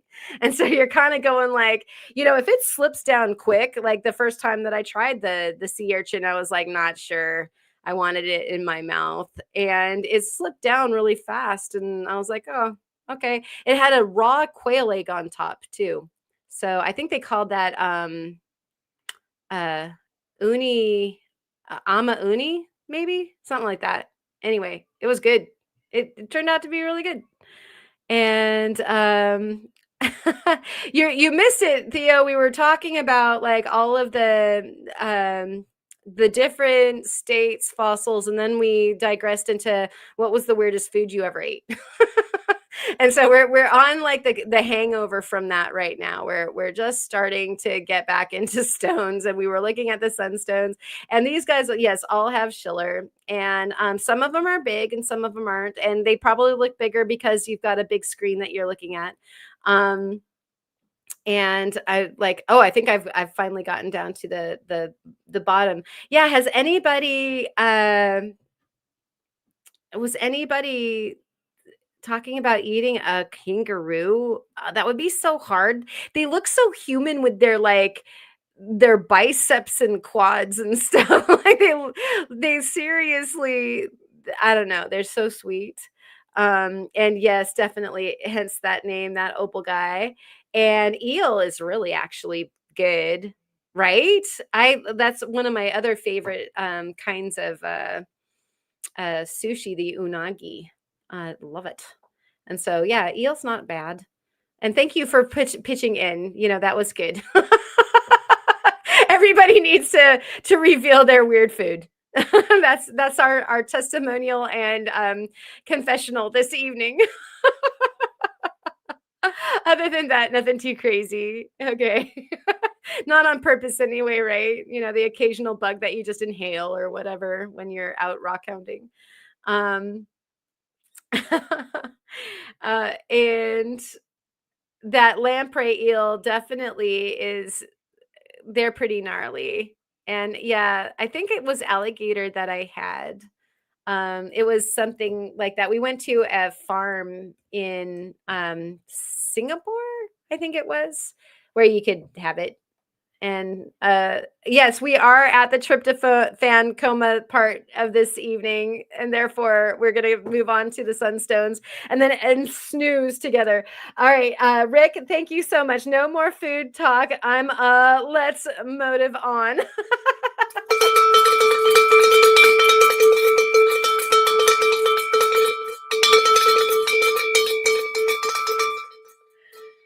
And thank you for the super, Rick. That will buy everybody a bottle of Tums for later when they're again dealing with the hangover from this here conversation.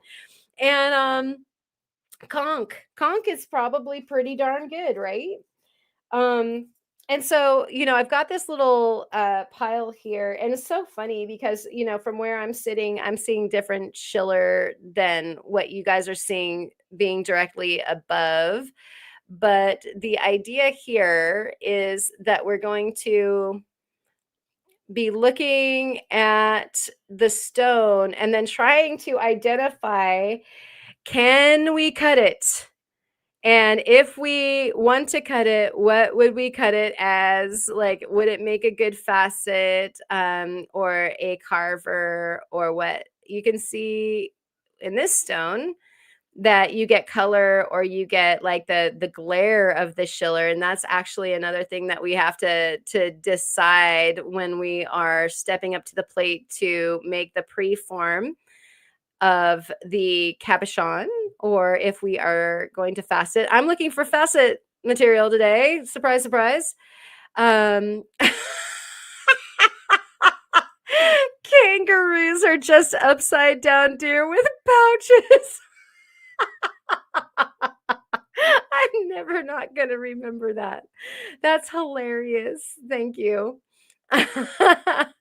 um, So Theo is saying it's way more firm, kind of shrimpy texture, but tastes more like crab. That sounds lovely. I'll eat that. Yeah, and I saw that it was probably going to be move on, but it still worked somewhat. So I just read as was, and just don't eat it. We're not going to eat this sunstone because it would be better made into a gem. And so here we have the late, and it's not on, so it's not going to do much for us this way. And I'm going to turn it on the first setting because this will illuminate it for us without hopefully like blowing it out too much. See, how can we do this? There we go. Can we get that? So I love what this is actually illustrating for us, you guys. If you put the really glaring side of the schiller forward in a faceted stone, then it almost makes it look opaque because of the way that the light runs through the stone.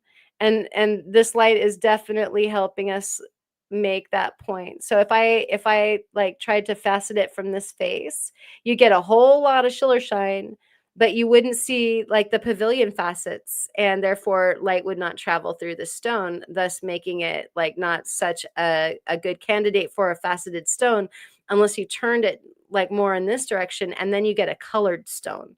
So this stone would probably be peach or pink in color. Yeah, kind of a peachy color.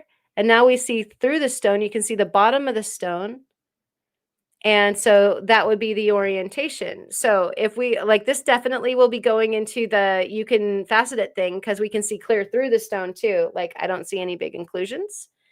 And so what would that shape that you guys are seeing, what shape would you think would be a good cut to put on this stone? Maybe we can do a start to finish with some of these stones and figure out. And let us we've got soul. Oh, we can cut it. The question is, should we cut it? Always cut, unless we don't, right? Um, so Romania is what kind of mineral is the Oregon Sunstone? And I did see some of the correct answer down there. So let's find out who the winners are.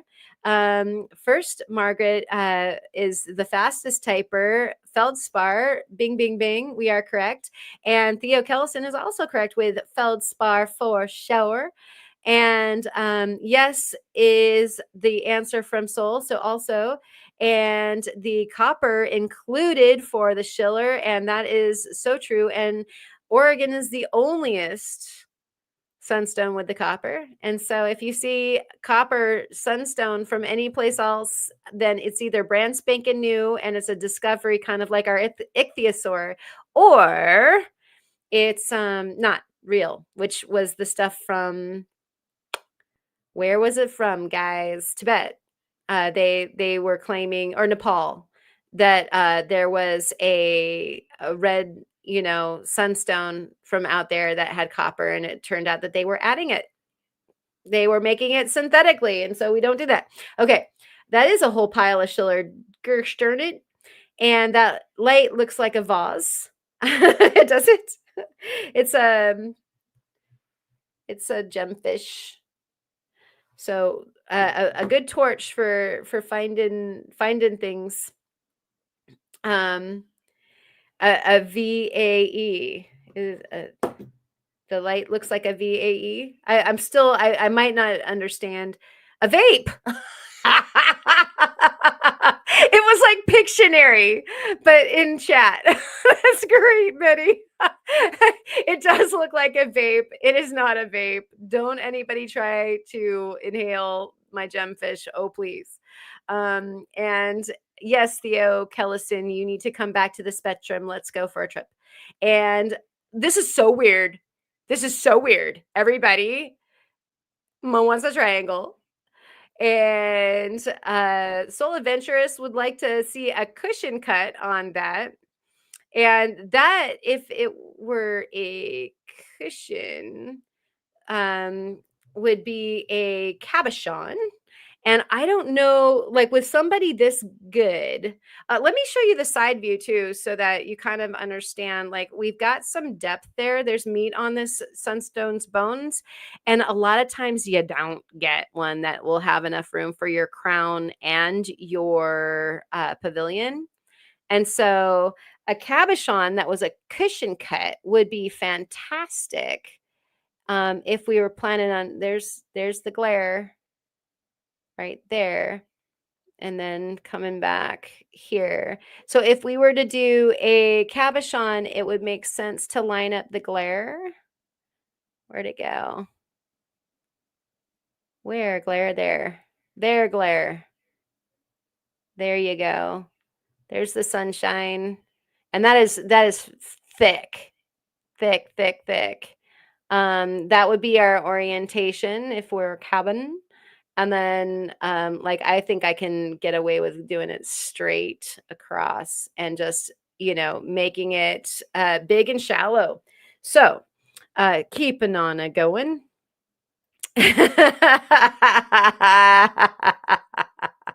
Port round. Let's say it again. Port round, children. I think that there would be bigger, juicier to do the port round with. Let me show you. Hey, Theo, let me show you one that I think would be good for the port round. Let me just go get that. Maybe this one? Or this one would be a really good candidate because it is chunky all the way around. Check this out. Like, that is chazonkadonk all the way around. And so you wouldn't even have to, like, a port round wants like some pretty deep depth, right? And so that one probably, unless we didn't want a color. I mean, you don't have to make it a color. We could select one of the chunkier ones. just make a that one's got some inclusion I'm gonna have to figure out. But I think that one of the bigger, like, cubier ones would probably be best with the port round. Um, let's see. I asked because is transparent, and from what I know, felts usually aren't. Yeah, these feldspar are even called plush diamonds because they've got a clarity that is insane. But if you think about it, there's some moonstones that are perfectly clear as well. And so there's definitely some clear felds out there, but they're included quite a bit, like your kind of the Wisconsin moonstone or all of the labradorites and whatnot, and so on and so forth. What are my choices for shapes? LOL. I be faceted type ignorant. Looking forward to Karen's faceting school. Okay. Well, with that guy, I just plonked it down. I don't know if I can. Did I plonk it in the wrong pile? I might have. Is this the one that we were just looking at? No, I can't see it anymore. All right. We'll just find another one. But that guy would probably be kind of cool being, like I was thinking a marquee or a long block shape. Ooh, hey Theo, what about a pixel cut? Huh? Those don't have to be that deep, do they?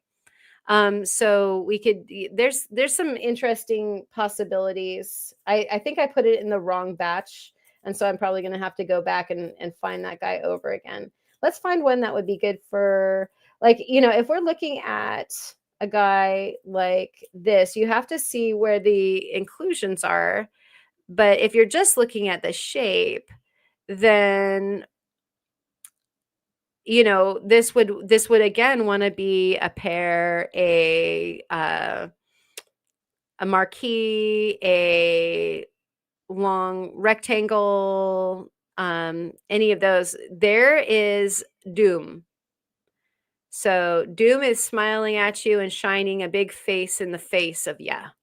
So when we're going through our pile and we're looking to sort for which pile they go into, I want to get faceted right away, or you're going to be more difficult and I might want to save you till later. We look at where we can see the schiller, and a lot of times it's lined up with the flat faces. So there's two perfect cleavage planes on these guys. And if you put a major facet on the cleavage plane, it's really hard to get it to actually polish. So you're like, hey, but that makes sense to put that on the top because it's almost polished already. But that lattice wants to shag off, like just flake off, like a really good grandmother's pie crust from there. And so if that's the table, it'll keep on flaking little layers of that exact plane off of itself.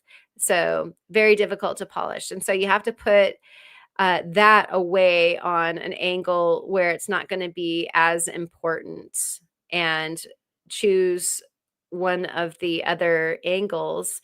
And I know this as schiller, but as I'm turning it, I'm not entirely sure where. Another thing is, a lot of times the schiller is on one of those two cleavage plane angles.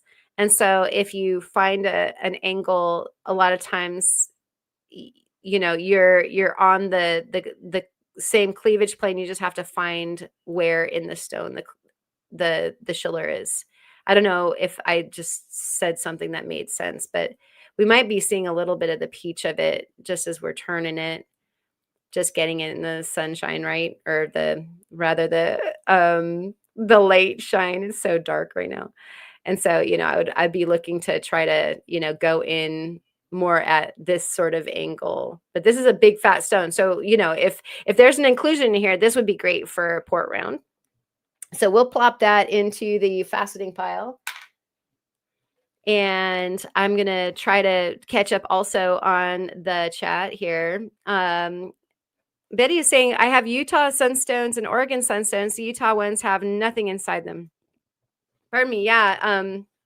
I don't believe that they are included at all, and there are some from different areas. Uh, I believe um, more sunstones in the United States, just that they don't have copper in them that we know of yet. And trillion, yep. Um, the Care Bear glare. Yeah, take care about the Care Bear glare. Don't go there to the Care Bear glare. Goodness gracious. Yeah, and a rectangle cut, like so maybe a step cut, something of an emerald cut, something like that. Those need to be ported like yesterday. And I love that we have a verb for said action. It's just ported. You must those need to be ported. That's great. So a lot of times, just like fruit, sometimes the smaller ones are juicier and the bigger ones are, less so. We've got a juicy little guy here that has plenty of schiller. It was smiling up at me, and then I might, have a hard time finding it for you guys. I guess there it is. Okay, so there's our shine. So once again, if it's glaring there, then this actually is a good angle over here because the facets will bounce that glare around without having it shut down the light that's coming into the stone. You don't want that flat plane of schiller on the crown or on the pavilion, unless that's what you want to see is like rolling schiller like that. And in that case, by all means, go ahead and do that. You're just not going to see light coming back up through the pavilion very well because it's just going to get trapped and refracted away by all of the little inclusions of that copper doing its job.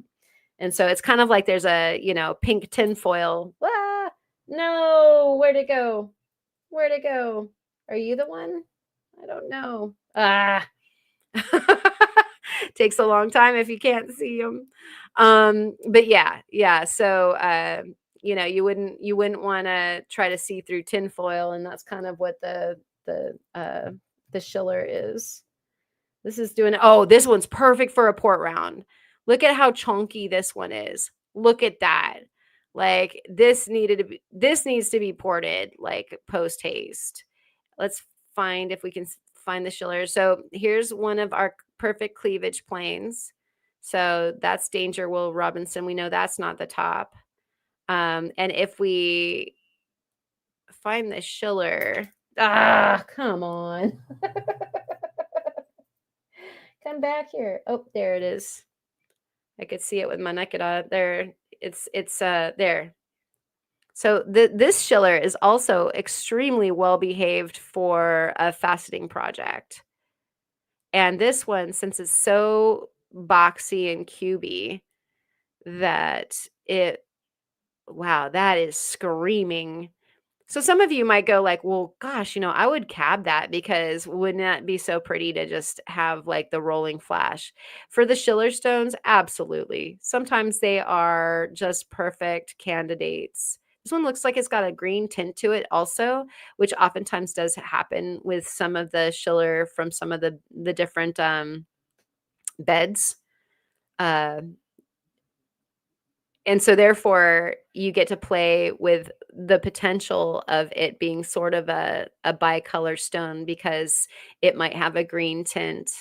And then also if you frame the schiller right, then you get the peach or the ballet slipper pink out of it as well, that beautiful bright copper pink.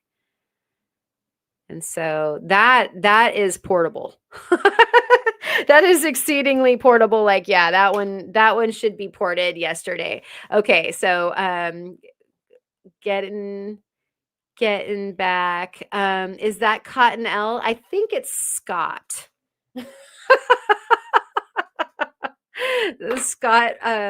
Scott paper towels. Is that what we're asking, Betty?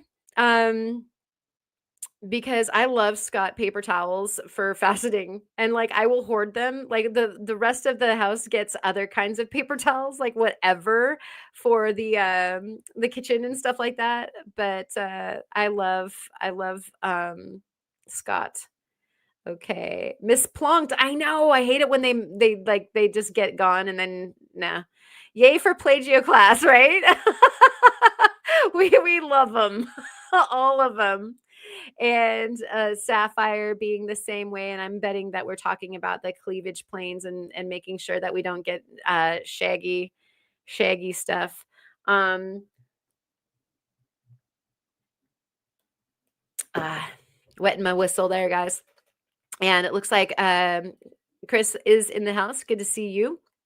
And it has a weird plane that refuses to polish. So if it's on the girdle, it's no worries. But if it's on your table, you will never get a good polish. It is so, so true.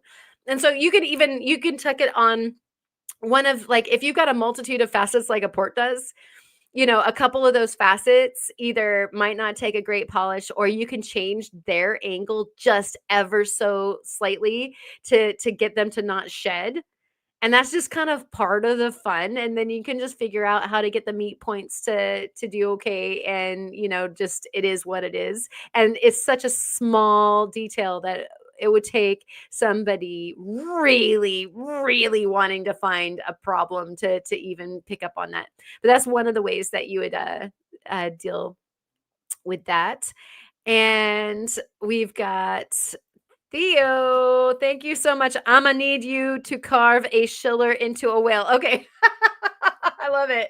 That's a great idea. I've been wanting to do some more carving too, and I've got, like, chonkers like this guy that, you see how hardcore the cleavage planes are in that one? That one probably will not be I can just say that's not a good facet, even though it's so big. But look at this. So this is a great example of our two perfect cleavage planes, by the way. And if anybody had a protractor, we could find the exact angle too. So cool. Or I could just put that on my faceting machine and find out what angle that was. But okay, there's our schiller. So there is the perfect schiller in there, and it's deep, dark, cherry, yummy, delicious schiller. And yet this is so hard grained um cleavage that I'm scared that this would be a terrible candidate for faceting. So this might be the whale. This might be the whale. All right, let's ring the bell.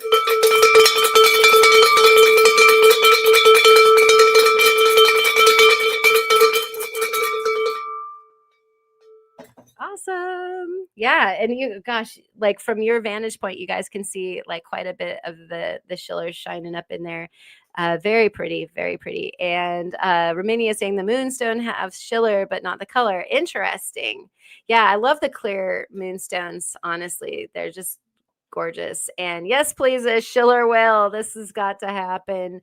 Any port in a storm. We need a port for the whale. Yes, yes, Soul is going bell, bell, bell. And we're hoping that you are well too, Rufotris. Yes, we've got Buck Rogers fans up in here, beady, beady, beat. And Theo is saying, yeah, I've done a port in every rock I've ever faceted, and it never disappoints. And this is true, and it is such a fancy cut. It is absolutely so gorgeous, and all that and then nothing starboard. Good one. Ba-dum-bump.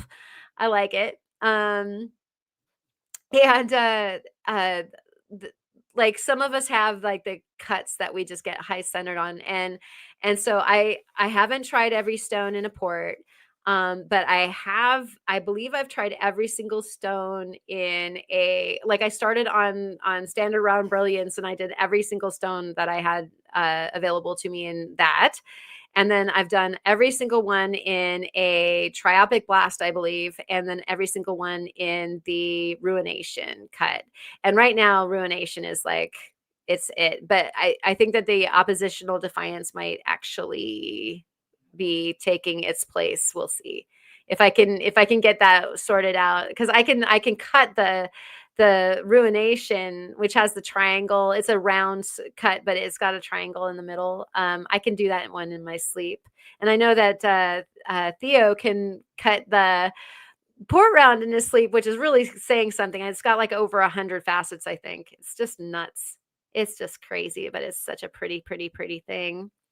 Um,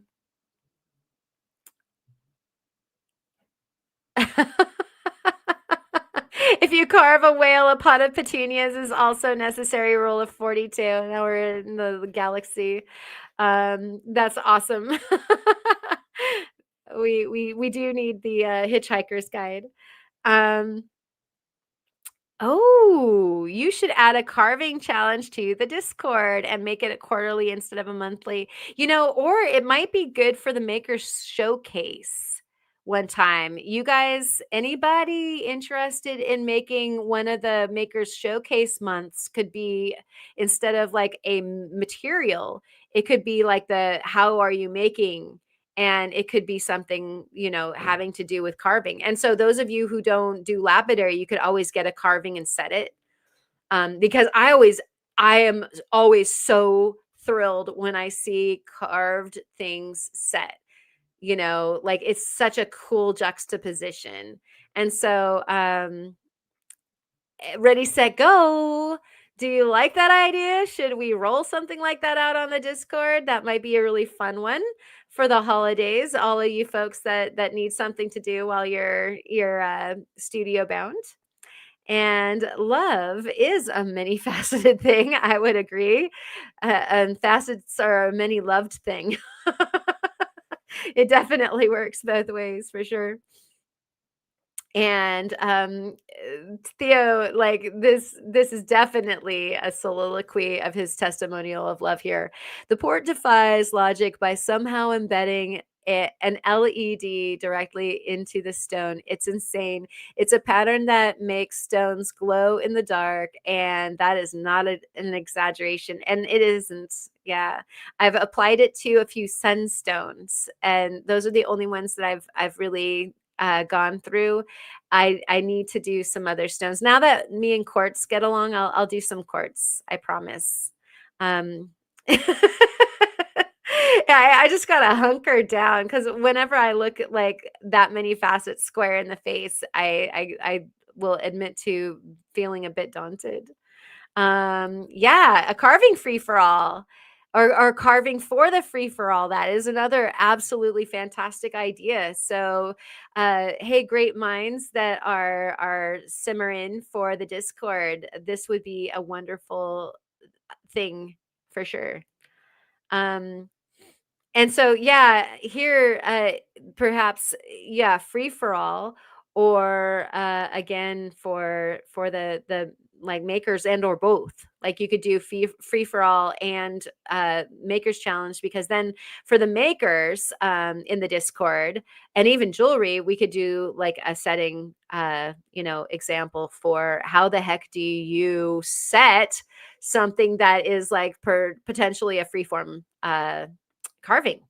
I love the idea so much. Um, and love stinks, Turritella. Indeed. That is the kind of love that stinks for some people. Apparently not 1 in 20. Or 1 in 5. Was it 20%? So anyways, you know what, you guys?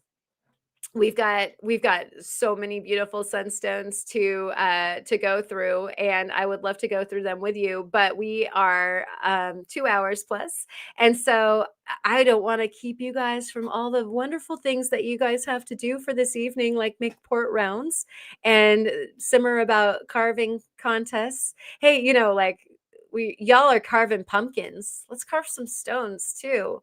I love this idea so much. I love carving. I am a carving fool. And so I really do think that this is a good thing. And so we will catch you on another live. I plan on doing some more. Last week was just so berserk, nuts, crazy chaos that it just didn't happen. But things should be slowing down, and I've got a lot of projects that need to get done. So a maker's bunch should be in order. Plus, I would love to share these sunstones with you and do some sorting. So maybe for that as well. Not sure. I've got a members thing that needs to come up. I have 3 members things that need to go up, and then I've got some bunch of videos that are in the can too. Girlfriend needs to sit down and do some editing, but y'all know that we've been running around so much that it's it's hard. It's hard, you guys, and I've been wanting to play with the rocks. And so we have. And so, yeah, everybody's there, smashing pumpkins. I love it. Yeah, let's smash them and carve them. And thank you, Scott and Ryan. And we decided on weird foods instead of sunstones. I know. Sorry about the way that we like burn some time. We should do both. I need to be better. I should be sorting sunstones while you guys are talking about weird food. I can multitask. Maybe I don't know. Um, I do hope that you guys all have a wonderful weekend. Thank you, Jennifer and Eric and Rick and Ma, all you guys for joining and hanging out for so long. Theo and Rick and Rocky Mountain Bear and Lava Bison. And I know Allison is bebopping around there somewhere. Betty and that Opal guy. And I don't know if Rufotris came and went very quickly, but like thanks to all you all that have been hanging out.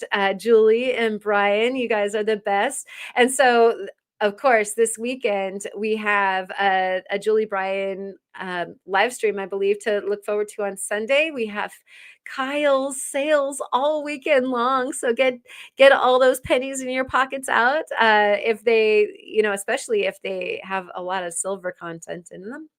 And of course, Theo always drops a goodie for us to watch on Saturdays. And if you have stuff going on this weekend, we would love to know. Either you can post it in the Discord or you can ask one of the wrenches to post it up right now. We've got a few minutes while we're viewing the credits where you can go ahead and grab some links. Of course, the link to the Discord has just appeared in the chat. And if you're watching, you're invited to the Discord where we do some incredible contests throughout the month.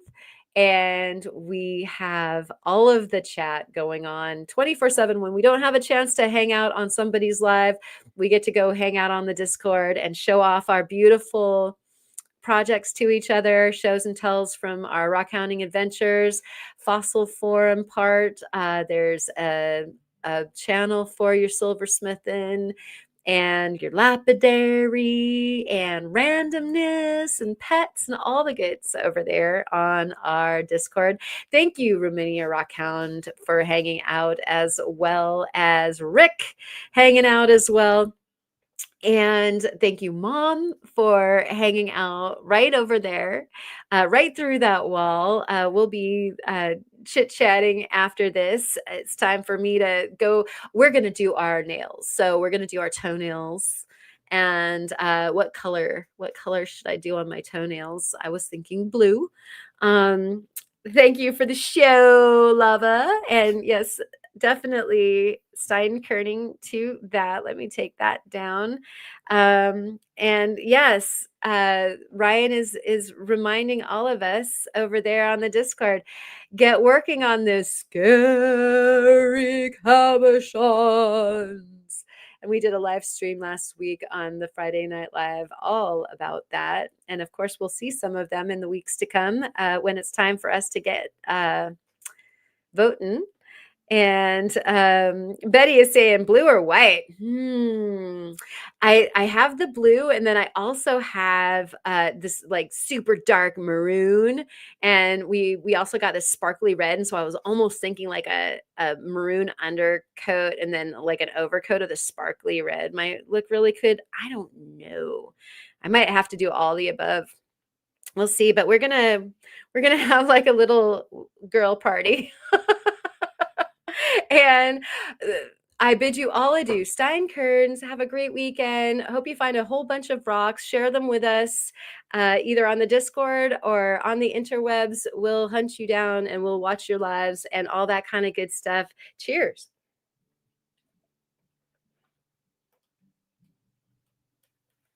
And here we'll watch some seals play, I think. Do we have that queued? A couple more seconds to find your to find your links while I fetch our credits. Here they come. Be alive, everybody. Cheers. And I hope that you are alive really good this weekend. Ta-ta. Thanks for watching. Love you.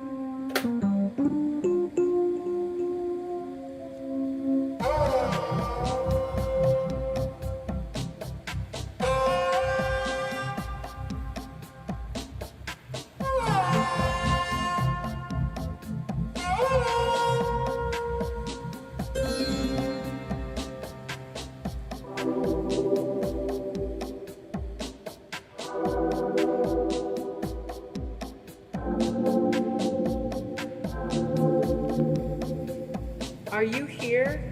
Am I here?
And we can't hear me. Let's start over again.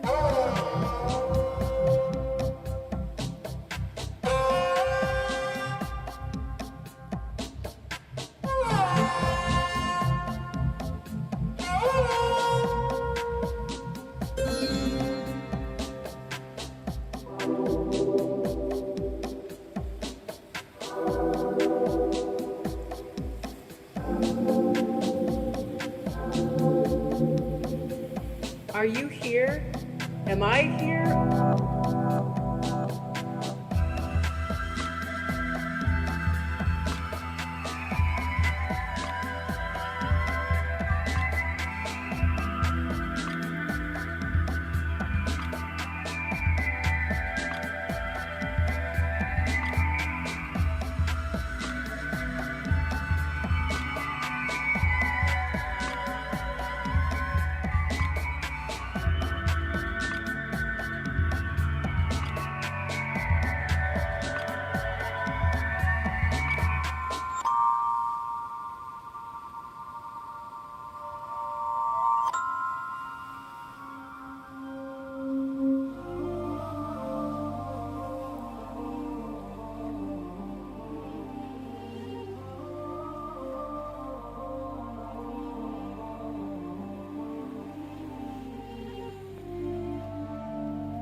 And we can't hear me.